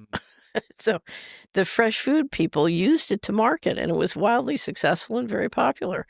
So, but when you read it, what you realize is the only way you could ever get anybody to eat this stuff is either they're totally brainwashed and mind controlled, or they're just controlled and their money will only work to buy this. So, but if you want to know why I say that death is not the worst thing that can happen, read Pharma Food. Yeah. Yeah. So, and one of the ways of controlling people what to buy is the social credit score and CBDC, or maybe a different variation. Well, it's an all. Remember, the danger is a 100% digital transaction system. So, there are many different ways you do it with a stable coin or CBDC or whatever. But what you want to prevent, you want to rebuild analog. So what we need, an ideal financial system would be a balance of analog and digital. So do everything you can to preserve cash. I mean, preserve cash, preserve checks, preserve anything analog. And it's not just in the financial transaction space. Part of navigating the system is you want your mind to be clear. And so we're all ingesting mind control, but there's a lot you can do to protect yourself. So I first started to deal with it very openly because as an investment advisor, people were being encouraged to do fraudulent investments. or do fraudulent purchases. They were being persuaded to buy things they couldn't afford. So I had to deal with it because the only way I could talk somebody out of a fraudulent investment in some cases was understanding that this technology was real and how they were getting tricked. So, so part of navigating this is not letting ourselves get tricked into this stuff. And what about, because I think in Europe they are quite fond of the CBDC still, and as it looks now, they will try the first testing with it like next year or something like October. No, they said they're rolling it out in October. Yeah, so I'm assuming it's a prototype. Probably. Yeah. But how does it differ? Like for me, sometimes I get the feeling, and maybe you have the same as well, is that America, the States, they seem like there's change. Trump with the people around him, and so that the people, especially in the Netherlands, also I think a lot of people are really fond of what Trump is doing, and they really believe that he will implement some change. And here it's like full on everything CBDCs. They don't even like care about. So here, I think the government wants to continue to do things through the established institution. And what the Trump administration is saying is we're going to let this all go private. So the banks can do this privately. We're going to turn the government over to private companies. We're going to have the tech bros, break and redo the currency. So he's full on private. And not only is he full on private, his message is, we're open for grift nation. So not only can you do it privately, but you can line your pockets, and you can line your pockets with amazing amounts of government money. So it's full on, I don't know, it's kind of like pirate nation. It's the only way I can describe it. And of course that inspires lots of people trying things and lots of innovation because anything goes, right? And the message from the Department of Justice is, full on Epstein, go, go, go. So that, that leads to this kind of crazy blossoming, right? Mm-hmm. Whereas Europe is like, no, we don't want, we don't want private entrepreneurs pumping and dumping the currency system, et cetera. So you get less money going into innovation, less whatever, but you also don't get the kind of messes and craziness. So I don't know if you saw this. So Jeff Bezos is getting married. Mm-hmm. I don't know if you're aware of this. No.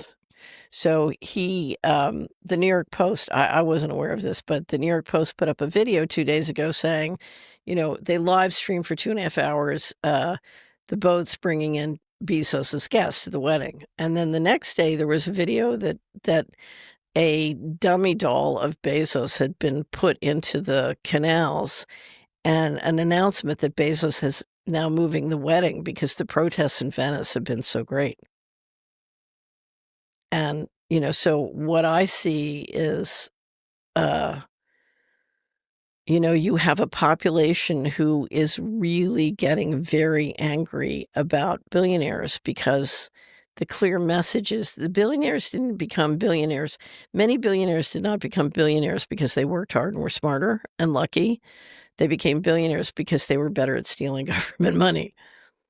So, it's the level of criminality and government subsidy to create these billionaires is, and the failure to perform. Mm. So it's one thing if you held the lead globally, I think there'd be a lot less public discomfort. But it's one thing to, allow somebody to become a billionaire with government money and then they fail. Mm-hmm. And then so your solution to help them succeed is to double down and give them more money. It's like, wait a minute, what do we need these guys for? But does Mr. Global, as you call it, need both of the approaches? Probably. Usually. But it comes in handy, right? It comes in handy that people really believe that the Trump administration will do something good for like the freedom movement, or how you want to call it, that they oppose the CBDCs because that's what he says. But then through the back door, they use the stablecoins. That Musk opposes guys like Gates and want to do stuff differently, but then through the back door, they do basically exactly the same.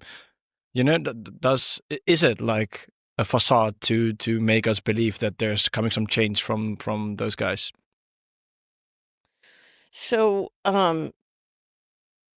yeah, so if you want the control grid built fast, then you want a whole segment of the population to believe that somehow Trump's good.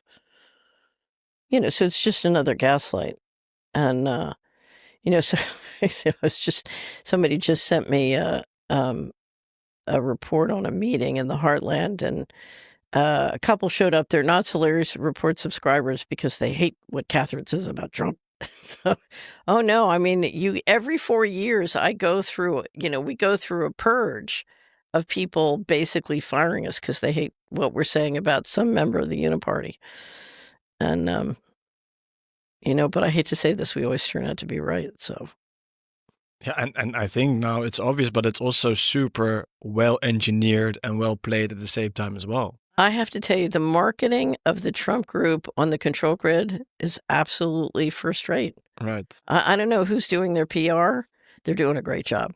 I mean, you can't believe that anybody would buy this, but I don't know how much is disinformation, how much is propaganda, how much is PR, how much is mind control. Mm-hmm. But the gaslighting is, I've never seen more extreme gaslighting than this. And when you look at the point of view of Mr. Global, yeah, we were talking about Ukraine and Russia, and now Israel and Iran and the Middle East.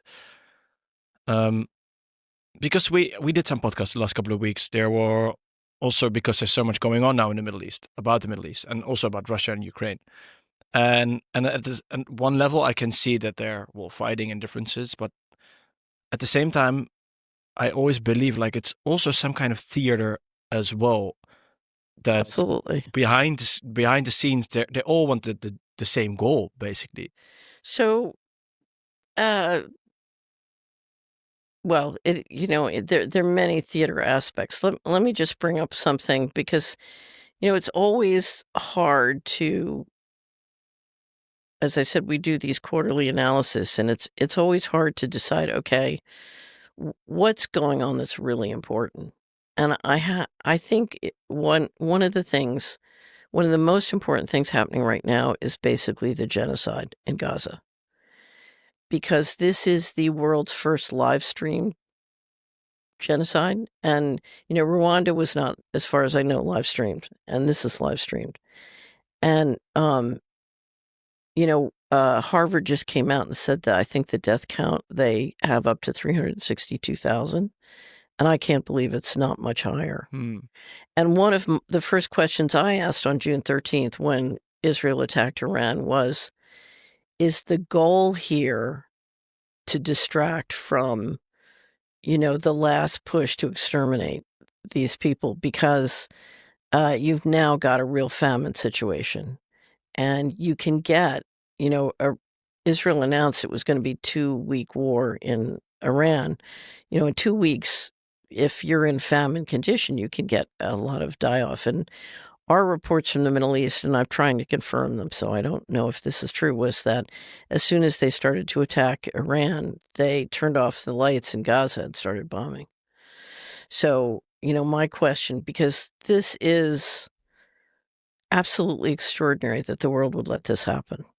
And they would let this happen when literally you have the US president announcing he's going to do a hotel and turn this into a resort, and his son-in-law is saying he's going to do a waterfront development, and you have Netanyahu floating, development plans showing this new wonderful Gaza. Now, I've always assumed they need the land, the water, the oil and gas, the resources to do the control grid, because that's an area where they want to do a lot of infrastructure for the control grid.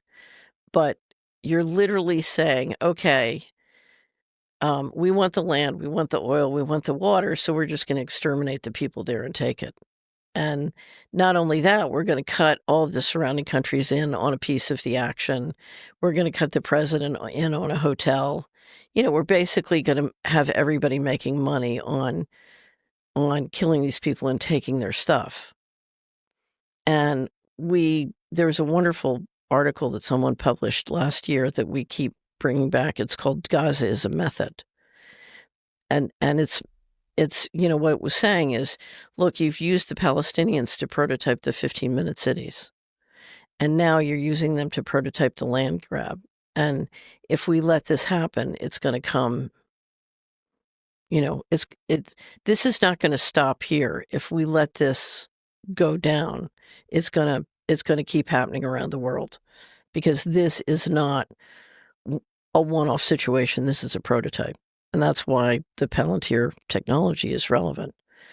So I think the most important thing that is happening is will the world let this happen? In Palestine. Yeah. In Gaza. Yeah.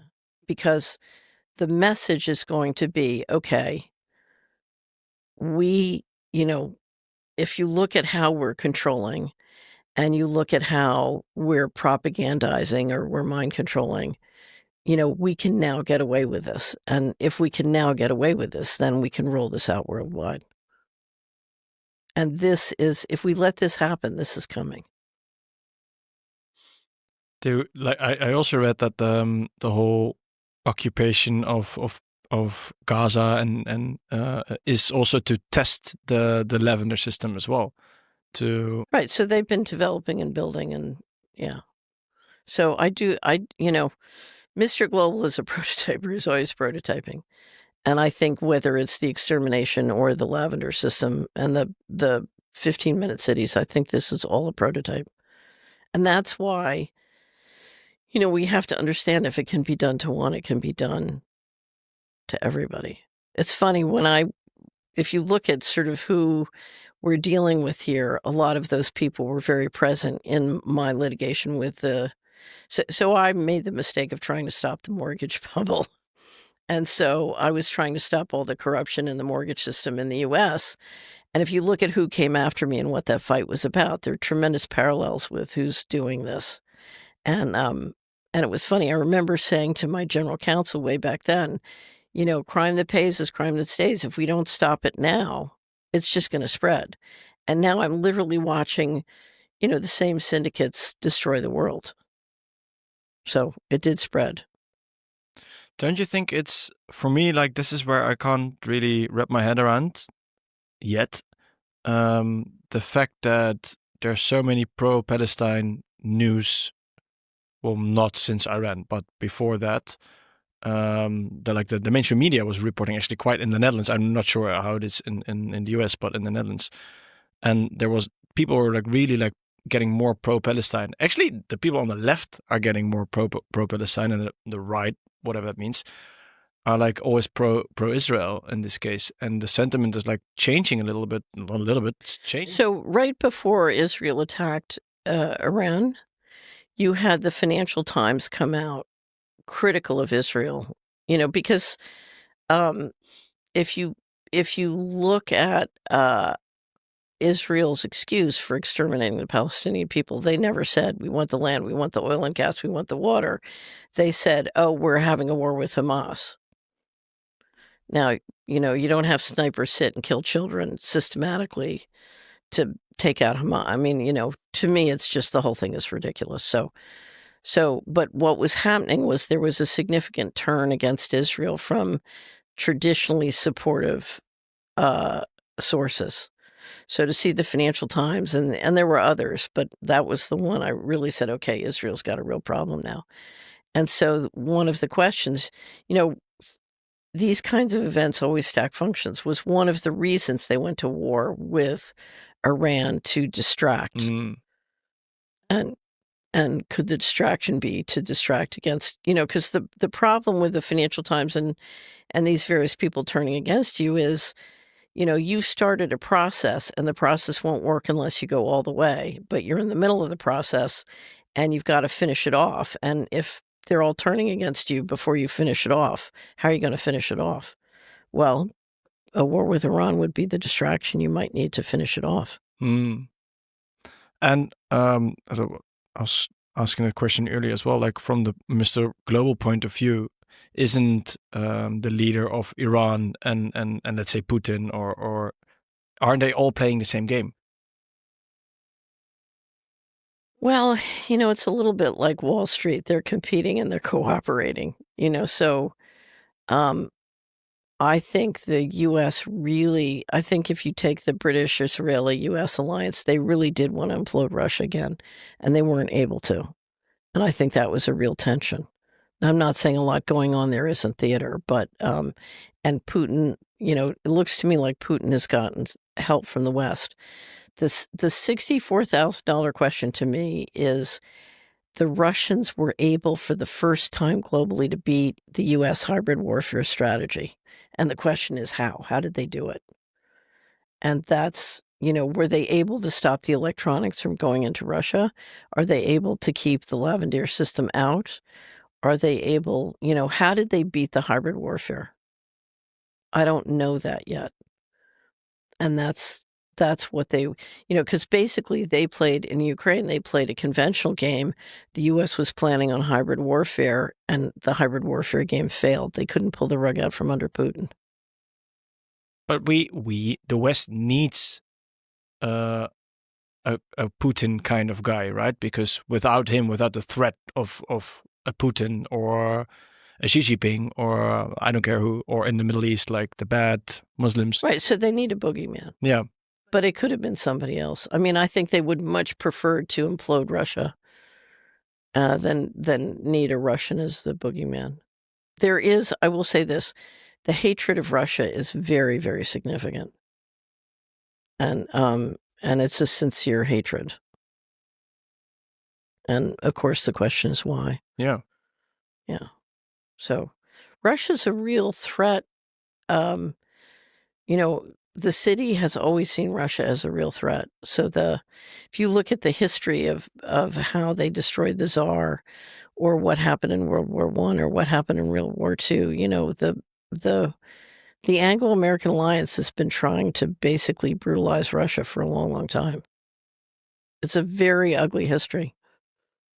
But is that something that Mr. Global would like to see? Or I don't understand it other than you have a country that umbrellas both Asia and Europe and is right in the Arctic Circle. So if you look at how powerful it is in terms of geopolitical geography, they have an immense position. And so if you want to control the planet, you want to control that position.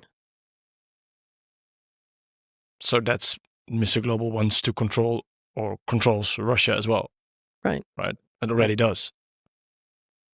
You Who never is know. Mr. Global? Yeah, Well, exactly. Well, who is it? So that's the $64,000 question. Who is Mr. Global, and why is Mr. Global afraid? If you look at Mr. Global's risk management, why is Mr. Global centralizing control in this way?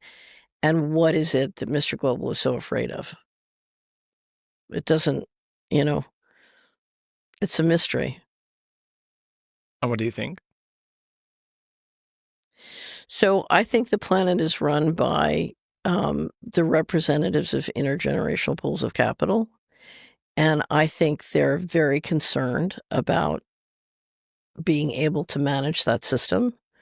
One of the advantages of AI, they could say the AI is running the system and they can blame the AI for everything. There's such a small group of people, and it's so dangerous if, everybody sees who they are and gets angry at them. But I also think they're worried about geophysical risks. So I think they're worried about, nuclear accidents. I think they're worried about mass immigration. I think they're, so if you go through, we have a section on the Slurry Report quarterly where we do unanswered questions. And at various times we've gone through all the geophysical risks of what could hurt or destroy the planet. I think they're clearly worried about geophysical risks. So, and, it's funny, my whole argument in the 90s was let's change the model so that we can take this new technology and build explosive amounts of wealth. And, and so there's a way to do this, which is sort of a win-win model. And I think their attitude was let's take it and get total control because we don't trust people. I think they're very concerned about what it's going to be like to manage a population this big, and they think the population has gotten too big. They want to see it diminished. Do you think at the very top they're human? I think they're either, I clearly think Mr. Global is human and it's a human committee. Now, are they interacting with other civilizations? If you look at the financial system, it's clearly acting like an open system, not a closed system. But those other civilizations could be human, just descendants of humans. So, we have a great interview with Farrell called Who is Mr. Global, where we go through all the theories of who Mr. Global is.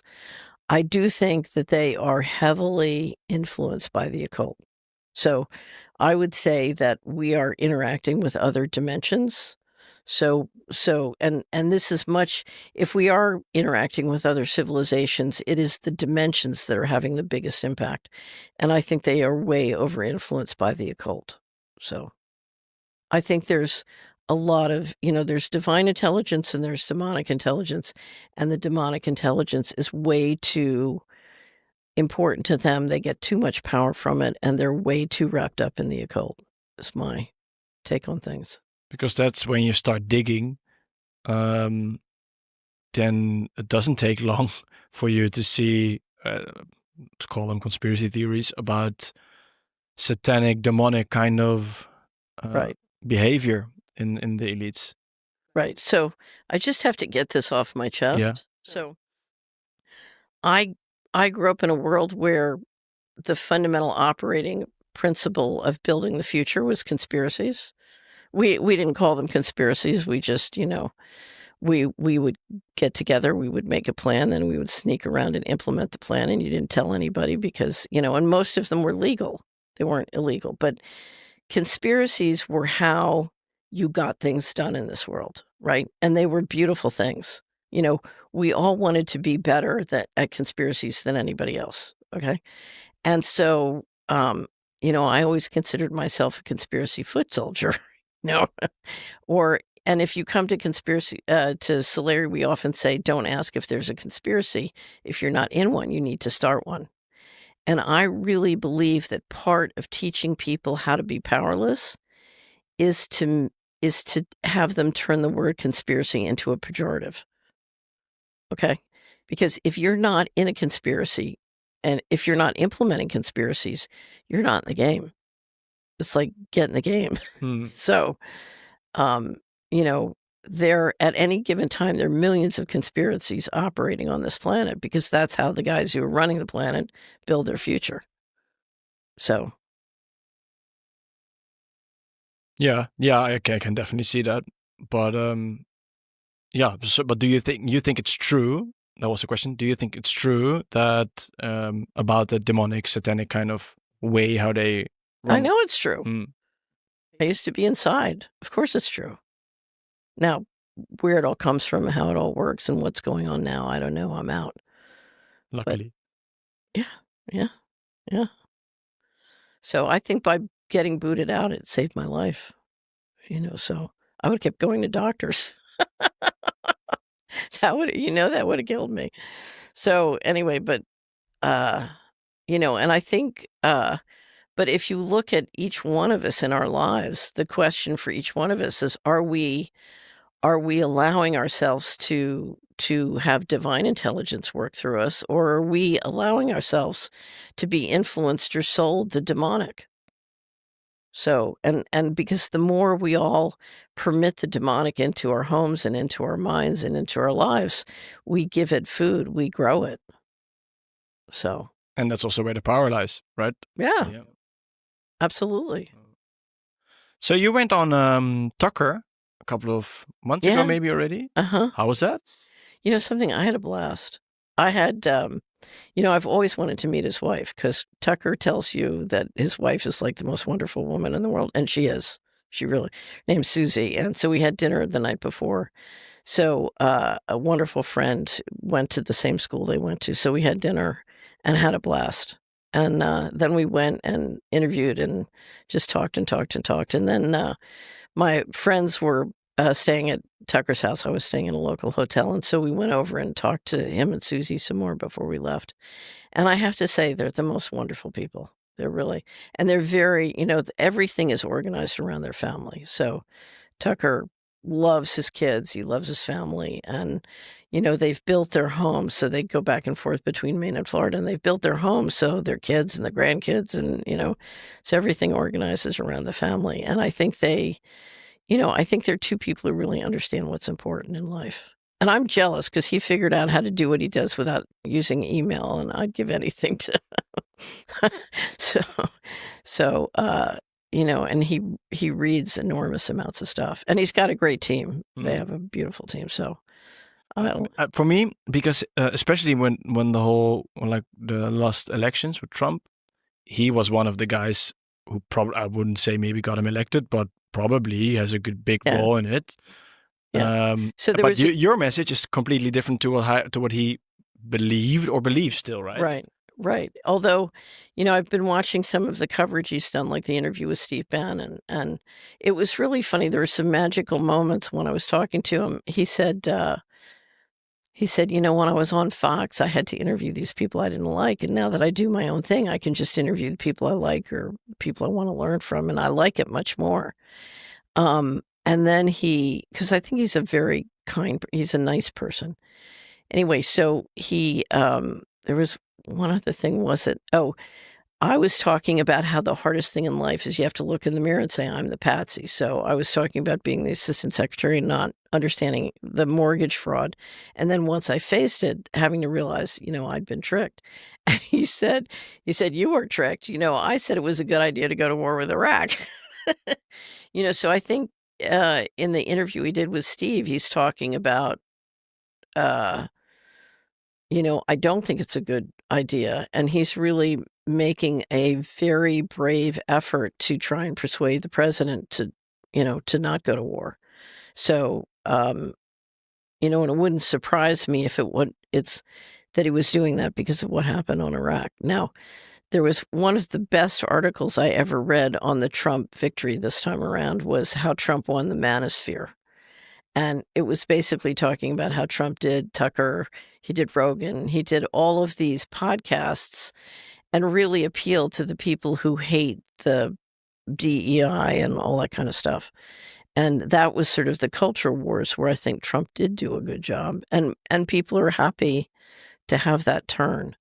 So I don't know. I think. But it also makes me a little bit suspicious then. What do you mean? Well, for me, and obviously I can be wrong, but for me, and I think for you as well, was quite obvious from the beginning that Trump wasn't one of the good guys who's here to save us or like bring really something different. I thought he was just an accelerator of the plans already. Right. Yeah, what do you think as well? But then you have like Joe Rogan and you have like Tucker Carlson, like really big platforms, really big platforms, and they know the game, I would say, because they opposed the Hillarys and the Bidens and whatever, and the whole COVID situation and stuff. So here's the problem, and this is why I hate the presidential election every 4 years. You get in the situation where you and I know that Trump is going to be an accelerator. At the same time, do you really want Kamala Harris to be president? So you have somebody there who's worse. Do you know what I mean? And then you get into this process where you're fighting as to, is it going to be the accelerator? Is it going to be somebody worse? And then everybody says, oh, this is much better. And it's true, it is better. But, and suddenly you're spending a whole lot of time and money in the wrong conversation and people get caught up in it. So I don't know. I think, if you look at what Tucker's been doing on the war, it's very brave. Oh, I definitely believe so. Right. The interview with Ted Cruz was painful, but also. Oh, you know something? That was absolutely fantastic. In fact, we made Tucker pushback of the week, so he's going to be pushback of the week for that interview next week. Yeah. So every week on the Slayer Report we have Hero of the Week, and then we have Pushback of the Week or Action of the Week. Anyway, he's going to be Pushback of the Week. But something? He absolutely nailed Ted Cruz, and Ted Cruz deserves to be taken to the woodshed 50 times over for that. I mean, that was so perfect. Yeah, but also painful, to see like I'm. Yeah, it's painful for me as an American. I'm humiliated. Yeah, but also painful to see that there's a lot of people apparently think that way, that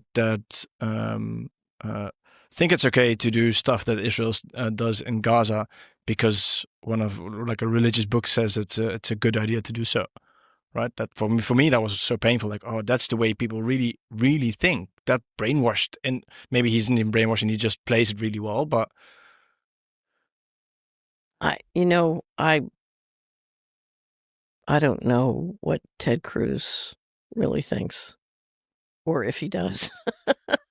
I mean, I think the message was he doesn't think. no, So, I mean, if you declare, well, they didn't even bother to declare war, but if you go to war killing, and spending billions and billions of dollars dropping bombs on a country, maybe you should know a little bit about it. what do you think that will happen in the Middle East in the next couple of weeks, months?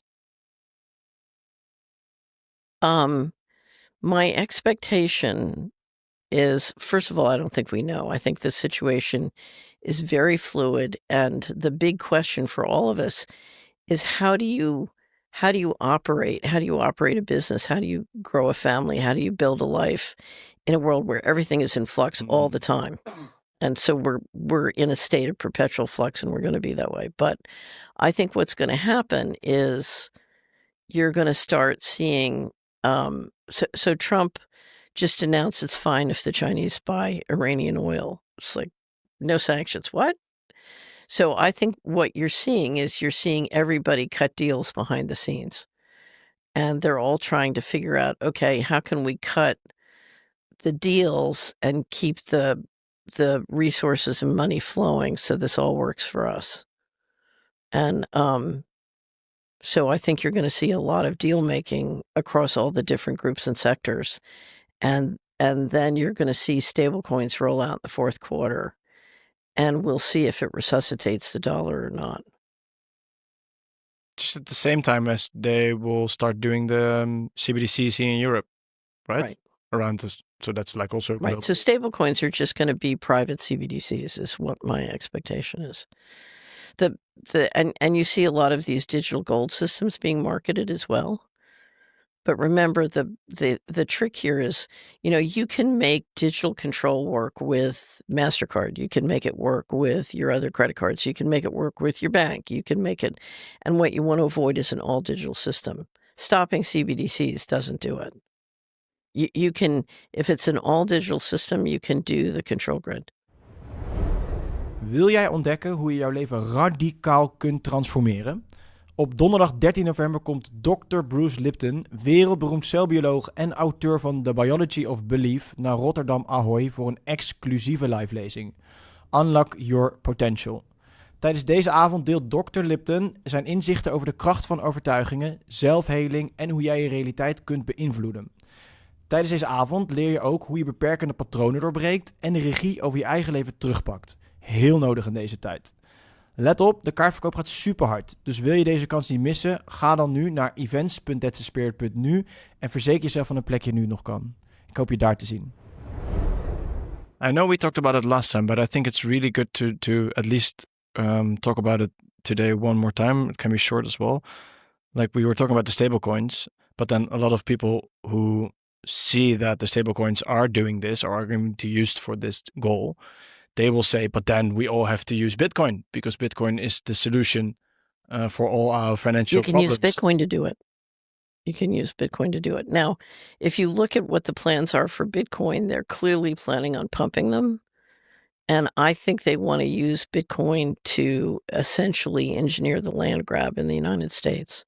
So Larry Fink at Davos said we can take it to 700, or implied it would go as high as 700,000. So where is it today? It's last time I looked, it's about 107. Yeah. Okay. So he's saying we can take, so I think the goal is take it as high as you can, swap it for land, because you've got a sovereign wealth fund set up in the United States. And now you've got a congressional process that says we're going to sell 250 million acres of the land in the 11 western states because the federal government owns a lot of the land. If you set it up so you can swap it, you pump Bitcoin, you swap it for the land, and then you can let Bitcoin crash. And now you've got the land and, So the governments own the land. The BlackRocks buy a lot of Bitcoin. I mean, Pump it up yeah, and because swap the it. retail is only a small amount of all the Bitcoin Right. available. So it's the Black Rocks and stuff. The micro strategies and stuff. They own it, Right. and then they buy land from the government.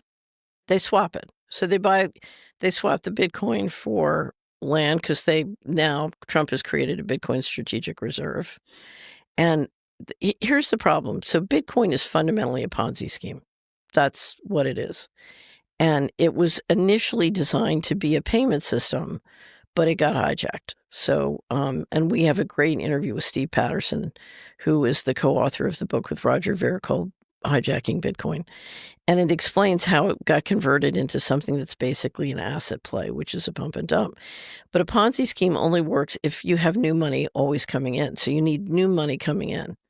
And the reality is the whales can't get out unless you have big new money coming in. And the perfect new money to come in, the only money that's big enough is government. So if you can set it up so you can swap for real assets, or you can get the government to buy, then as a whale, you can get out. You need that new. The problem is once you put the government in it, what keeps it going? Now, in theory, the central banks could pump and keep it pumped, so there's some people who really follow Bitcoin who say no, after they swap it, they'll keep floating it, and they might. I think they'll probably let it crash. And part of this is they want to set up those swaps so that when they put it into real estate, it's tax free. So if you can if you're a whale and you can swap your Bitcoin for land at a 700,000 value and do it tax free, that's how the whales get out. So if you look at and there's a commentary that I wrote about it, but if you look at what RFK floated at Bitcoin 2024, he floated the plan, which is, letting Bitcoin be swapped for real estate tax free. And that way the big early whales can get out of Bitcoin, because their problem now is if they try and get out to crash the market. So because they have too much share. Yeah, they just have huge positions. Yeah. So it won't. If you're trying to pump the market up, you don't want the whale selling into that because it's gonna kill you. So we have a piece at Solari called Bitcoin Bailout, and I will say this: I think the book Hijacking Bitcoin is really good because it shows you how something that could have been a great payment system got converted into a pump and dump tool. And it's too bad, but I have a theory about this. Maybe you can tell me what you think about it. That Bitcoin, they started Bitcoin, and from Bitcoin, the popularity of Bitcoin, then they saw, oh, that's nice, but now let's make stable coins, different coins, whatever. And people getting used to the Bitcoin because Bitcoin is getting so big. Then they're accepting and adopting the different cryptos as well. So the only reason, Bitcoin was here for a reason. I think it was in an NSA paper or something like that as well, right? Bitcoin, the technology behind it. So I think there's still controversy, and I don't think there's a way of proving exactly where it came from. But here's what I saw happen. I think they knew the dollar system was long in the tooth, and they needed to resuscitate it, and they wanted the control grid. And the best way to figure out how to do an all-digital system with digital currency is to have, the private entrepreneurs prototype it. That's what they always do. So we were talking about Tim Wu's book, The Master Switch, innovation, wham, central control, innovation. So I think they put Bitcoin and a lot of other things out because they wanted to do everything they could to encourage that innovation before they were ready to lock down control. So I think this was, I think this came top down from the beginning. So, and then, for example, like a company like MicroStrategy would be able, like, let's say in 2-3 years, Bitcoin would be up in the 750,000. Then, if they do this, that's what. Just because Larry Fink said something at Davos doesn't mean it's going to happen, right? That's why I want to be careful, because anybody listening to this, this is a speculative tool, and you need to know how to manage a speculative position. because a speculative position could not work and it could go to nothing. Just like the stable coins, the stable coins could come out and all their plans could not work. So it's unbelievably fluid. Mm. Right. But it's good to know, because I think there's a lot of people who really believe or hope maybe that Bitcoin will be the alternative of all CBDCs and whatnot. No, it's just going to... Here's the thing. You can run the control grid using Bitcoin just like you... I go back to all digital. As long as it's digital, 100% digital system, you can do a control grid. I don't care if it's MasterCard. I don't care if it's your bank. I don't care if it's, Visa. I don't care if it's Venmo. I don't, any system that is 100% digital can be turned into a control grid. That's what you have to understand. So there's never a solution in any kind of cryptocurrency then? Or there's always a risk? Okay, so here's the problem. We don't have a problem. There's nothing inherently wrong with crypto. No. Okay, we have a secret governance system on planet Earth, and that governance system has a lot more power and force than we do, and their intentions for us are not so wonderful. That's our problem. Our problem is dealing with a secret governance system. So anytime you put another weapon in the hands of the secret governance system, you're making life worse for you. This has nothing to do with crypto or technology, right? Okay. So how do we cope with stopping Mr. Global from getting complete control and putting us into a slavery model? That's okay. So one of the ways you do that is you keep the system, you keep a balance between analog and digital, right? So you don't go to 100 digital system. Now, you want your digital system to be wonderful. So if you want crypto, here's what you do. First of all, you create lots of networks where you don't have to go through Amazon Cloud or Google Cloud or whatever. So maybe you create lots of mesh networks. But the other thing you do, and I told you this the last time we talked, it's one of my favorite ideas ever from Bill Binney. So Bill Binney was the top technical director at NSA. You got to be really smart. And what he said is, we should teach all the homeschoolers to teach cryptography and encryption to the kids. And he said, if you have lots of local encryption systems that the kids are making and cycling them around and constantly changing them, he said, it'll drive them crazy. They can't deal with it. So you need, you need to be using encryption and creating, private networks. And that's the advantage of doing local crypto. Or use any crypto you want, but do local systems and local encryption. And then you keep a portion analog, right? To me, that's the ideal system. So you want wonderful crypto, but you want wonderful analog too. So, and part of it is you need, we need to celebrate the analog world. So I was just at a wonderful conference in the US, and a guy spoke who does a podcast with Scott Galloway, who apparently it's one of the top business podcasts in America. And he's 26 years old. He's a Brit. And Galloway, who's a business professor at NYU, just asked him to do it with him. I think his name is Ed Elson. And he said, I'm Generation Z. I'm 26 years old. I'm Generation Z. And he said, if you look at how we spend our time, and you count our time in days, we spend approximately 100 days a year sleeping. And then we spend 109 days looking at a screen, usually our phone. And he said, what that means is we have 40% less time for life than your generation. So we were Generation X and boomers in the audience. And he said, that means we have 40% less time for life. We don't have time to buy and take care of a house. We're too busy looking at our screen. That's not having a healthy analog life, right? No. So you need that. We need that balance. And my question is not, when I look at something like crypto, is not crypto good or bad. It's like, how does crypto interact between me and Mr. Global to give me an edge, right? Mm-hmm. And that's not crypto itself. It's, what networks are you using to manage the crypto? What encryption systems are you using to transact? How are you keeping privacy and secret? Do you really want Lavender to know all your transactions? I'd rather not. Yeah, exactly. So, I mean, there is, if you look at the ability to extract value from each and every one of us, the less privacy we have, the more extraction is happening.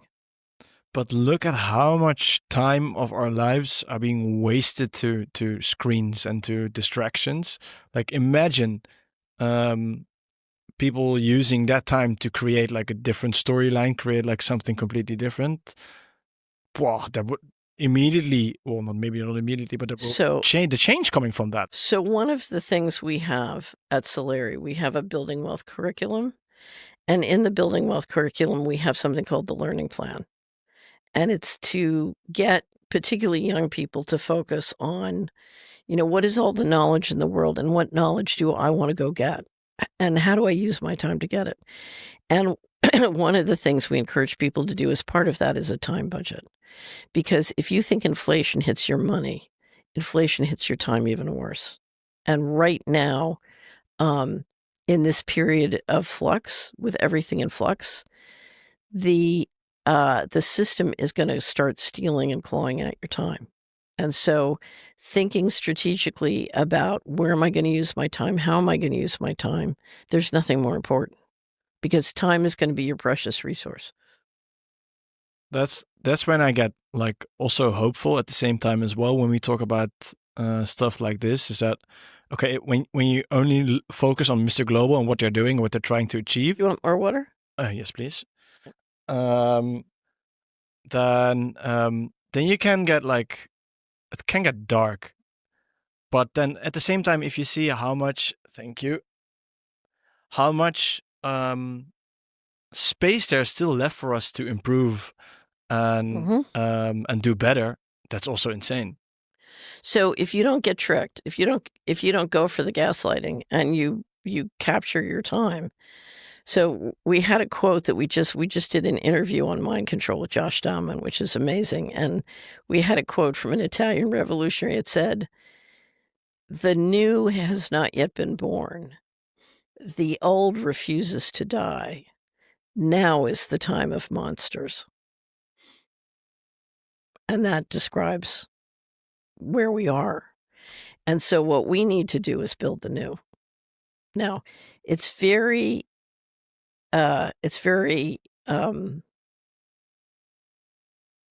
easy to spend too much time watching the monsters because you always need to know when and how to duck. So I'm not saying don't track the monsters, but we need to spend time building the new. And I told you our favorite quote from last year was, "The currency of the future will be relationships of trust." It won't be money. In the world we're going into, it's not going to be money, it's going to be people. And so, the way you build the new is one trustworthy relationship after another, and you just start small and you build. And that's what we've got to stay, we've got to protect your time and build the new. Because and you're seeing it, people are saying, I can't go into the hospital system. In the United States, you're risking your life if you go in. So, how am I going to get health care? How am I going to get food? How am I going to get, and people are building the new, and that's what we're going to have to do. And even if it starts with tiny, those tiny mustard seeds, that's what we're going to have to do. Yeah. I just shared an article on my Instagram, I think a week ago, where it stated that people in the Netherlands are getting vaccinated less and less and less, and it's a really big problem. Well, it's not a problem; it's really good, but they they say it's a really problem. Is how you interpreted that article. But then I got a lot of people in my DM like, "Oh yeah, but this scares me as well." But because what they're probably going to do is they're going to enforce vaccines on the kids, because in Belgium they already do it. Right. I'm not sure which one, but one is you need to the kids need to get it, and otherwise you get fines and stuff like insane. We don't have it yet in the Netherlands, but they are afraid that like articles like this will make that happen. And I'm like, let them, because like we need to like for like COVID was such a good example as well. So many people got hit by it, which is super bad and like really horrible for like the people got hit by it. but then it woke them up really fast, like really fast. And sometimes really it needs to get so much in our face, the whole Mr. Global stuff, that we're like, okay, but this too far, Right. right? So here's the thing, this is not going away. If you look at mRNA technology, which is what more and more of the vaccines are becoming, clearly includes mysterious ingredients. There's not full disclosure of what's in it, and there's not informed consent, let alone of why they want these mysterious ingredients in our body. We can theorize all day long about what that's all about, but at the same time, they're going to keep pushing, and we're going to keep saying, no, we want to be healthy. We don't want to die. And so at some point, the government can't say, as a sovereign government that is collecting taxes, we have the right to poison, maim, and kill you. That, that's not in their scope of authority. And that's what's going to have to come out. What's going to have to happen is the lies have to diminish and diminish and diminish and diminish until finally the government official says, I'm under military orders to put this in your veins. And I have no choice but to follow military orders. At which point we can say, those orders are not, and that military is not legitimate, and we're not going to fund it. I mean, ultimately, the question is, are we going to continue to fund the government's intentionally poisoning us and our families? So, But that's a difficult one, right? Like, how do you stop funding the government? So, I think the first way you stop funding the government is you start bringing it up and helping people connect the dots between their money and what's happening with the government. Because a lot of the legitimacy gets pulled out of government when you bring up the money issue. Because this is not you, the government, doing this. You are doing this with my money, and you are doing something that makes it harder for me to earn the money I'm supposed to give you. Do you know what I mean? So if the government is destroying my ability to generate an income, including the taxes that I owe the government, they're putting me in a double bind. And if you look at how the laws work, that's not, there's all sorts of legal precedent to say that, not only does that practically not make sense, but that's not how the law works. So, so I think the first thing is you just bring up the conversation. Now, I do think in the United States, which is where I've looked at it, there are ways under the Constitution for the states to work with citizens to literally escrow the tax money under state control. Because it's not, under the Constitution, it's not okay to give money that's being spent illegally. So the federal government is way outside the laws, the financial management laws of how money is allowed to be spent and how it's supposed to be managed. They're breaking the law by a lot. It's significant, and massive amounts of money is disappearing. And so the state attorney generals under the Constitution and given their powers have, in theory, the power to do something about that. And not say, oh, we're not paying taxes, but basically escrow the taxes and make sure that money can only be spent in legal ways. So they have a responsibility. Both the citizens and the state attorney generals have the responsibility to enforce. And under the Constitution, the state powers are superior to the federal government. In many areas, the powers not delegated to the federal government are reserved to the states. And this is the big battle. And the problem is the federal government is using its ability to borrow an infinite amount of money to basically buy the states off. So there's a new provision in the new tax reconciliation bill or budget reconciliation bill that that the states can't enforce against AI for 10 years. And there was a huge explosion about it. Now they're coming back and saying, you only have to agree to the provision if you want $500 billion of the access to $500 billion of the broadband money. So once again, they're trying to buy them into something that is destroying their sovereignty with money. So I think I told you the last time we talked, one of the senators from Idaho is just a great guy, said to me, he said, every year we send $1 to Washington, and every year we get $1.19 back. And every year I say to my constituents, I want to enforce the Constitution. And they say, I'd rather have the 19 cents. So, the states get federal education money that requires you to teach your children how to be sex slaves. But if the constituents want the money, what do you do? It's like everything is about the money, yeah? No, the money, the fundamental goals of the system are strategic, but money is the resource allocation train tracks and part of the control system. So money has been the primary basis of the control system up until now.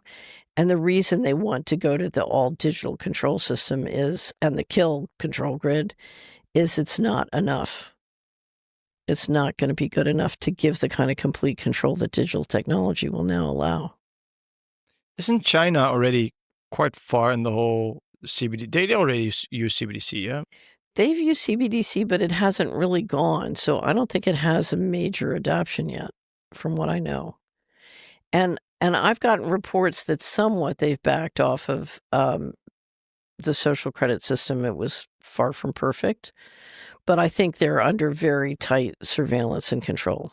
So The Chinese, yeah, with the social credit score already kind of implemented. so I think they're much further along in an all digital transaction system and much further along with sort of integrating surveillance into control. Spooky shit.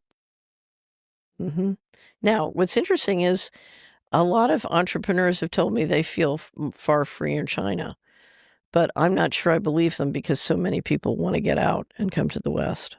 So, and I used to live in Hong Kong, and if you look at what Hong Kong feels like now that the PRC has come in, it's just terrible. I mean, you go from a place that was so free, so open, so innovative, and so much fun to something that's just like creepy. Feels hideous. So what do you think? Like, I can't imagine the whole CBDC stuff will work, but at the same time, you see with Palantir and stuff, it goes really fast as well at the same time. Do you think they will be able to implement all of this? I think the whole thing's going to fail. Yeah. Yeah. And the question is, I don't know when, I don't know how. What concerns me is how much damage can occur before it fails. Because you're really, what's going to happen is as people are just going to decide, I'm not doing this. And they're, when you're in a system and you're fighting with a person who doesn't fear death, you need a certain, we need 2 to 5% of the population who says, I'm not afraid of death. I'm not doing this. So, Aren't we there already yet, you think? we're close. We're close. I mean, I've been there since 1998, so it's hard for me to tell, because I first hit that moment in 1998. But you must have seen like the world changes. I mean, obviously more totalitarian as well, but obviously also you have to notice like I think I noticed from COVID or only from COVID on already, the massive amounts of people waking up to this. And I can imagine from like the 80s, 90s. So I see a massive amount of people waking up, and I also see a massive amount of people in the professional class waking up. At the same time, I see in the United States a bifurcation between, you have 30% of the population that seems to be relatively not mind controlled and is not, considers the official narrative a bunch of bunk. And then 70% that just says, I'm going to live in the official narrative because I'm busy and I'm tired and, I don't want to deal with it. So you have a bifurcation between the people who seem to be not so, they're just not susceptible to the mind control. So I don't know. It's very, it's very And the other thing you see in the United States is they're just hitting wave after wave. I mean, if you're running a small business and you get hit by tariffs, and then you get hit by war, and then you get hit by, do you know what I mean? The wave after wave of change and how it eats up your time. You don't have time to think profoundly about these issues. Yeah, you Right. need time, right? Right. Right. But you're hopeful for what's coming, or not? What do you mean? I'm hopeful. For like change in a good way, maybe. So I think if you go back through the history of freedom, it's always a small group of people who kind of lead the push. And for the first time in my life, I'm seeing that group emerge, and that's very hopeful. My assessment of why this will fail is if you look at how the world works. I don't know if we talked about this. My favorite book last year was a book called A New Science of Heaven by Dr. Robert Temple. Did we talk No, I about don't that? think so. Okay. So Temple has spent his whole life studying plasma, and 99% of the universe is made up of plasma. It's the fundamental building block of the universe. And what Temple says, and I've seen other physicists who used to say this, but what he says, and I believe he's right, is plasma is alive and it's intelligent. So, it's basically saying the universe is alive and intelligent. And if you look at Mr. Global's plans to control everything, the internet of bodies, the internet of forests, the internet of, everything, good luck trying to control the entire universe. You know what I mean? And if you look at how intelligence works, one of the reasons that markets, when they work, are so profoundly wonderful is it accesses that intelligence. It's so open, it's so free. And the reason free speech works is you collect up and share the intelligence of everybody and everything. It's really open. And if you look at this control model, it's just so contradictory. I keep saying this, but I'll repeat it. It's so contradictory the way life works. So good luck with digitizing and controlling everything. It's just a cluster, you know what? It's not going to work. But you can kill a lot of people and make a mess before it fails. And I guess, a tiny group of people can live alone in a very controlled atmosphere with no bumblebees at some point, but So it goes so like it's so contrary to like what nature would like to do. Like, and that's the whole thing, right? The people, Mr. Global or the people behind it, they lost. That's what I believe. Touch with nature, with like the bigger picture of what we're doing here. you have so many people who are so completely out of touch. It's unbelievable. And I used to be one of them, so I know, I never thought of myself then as out of touch. And now when I look back, I think, oh, I was so out of touch. But yeah, they're very, very out of touch. So, but, they get away with it. If you keep getting away with it, then you keep doing it. So Until nature or the bigger picture or the bigger thing or plasma or whatever says no. well, what we're watching though is, the old system won't work. So we have to go to a new system. And that's why I think it's important to understand that this is an invention. We're all in the invention room together. And Mr. Global has his issues and concerns and is doing whatever he's doing. But he's not the only vote, right? So we're all in the invention room. And that's why the more that 2 to 5% emerges and takes responsibility and says, okay, let's invent something. We can do something that's a little bit more wonderful than what Mr. Global is planning here. So let's get in the invention room. And I think that's why it's so important to stop wasting time on things like presidential campaigns and start getting into real change. That's what I would love to see happen. And not worry about, the official narrative's a bunch of bunk, but if you go into reality, how are we going to build a reality that's worth living in? So we all have a responsibility to do that. I think that's a perfect ending to this episode, don't you think? Yeah. Yeah, we've run out of really gruesome things to talk about. So then let's end positive, yeah? Thank you, Catherine. Thank you, Jorn. Thank you guys for watching as well. Catherine and I will go on for a little while recording Uncensored, and Uncensored you can watch it on the streaming platform of That's the Spirit. So if you're watching there, super nice. Just click it and watch this Uncensored and all the other Uncensored. If you're not, move to www.thatspirit.nu and you can check this Uncensored. You can see all the Truman Shows without advertisements. You can check a lot of movies, podcasts, and stuff, everything that you will like. Thank you for watching. Hopefully, see you soon at Uncensored, and otherwise, see you next week.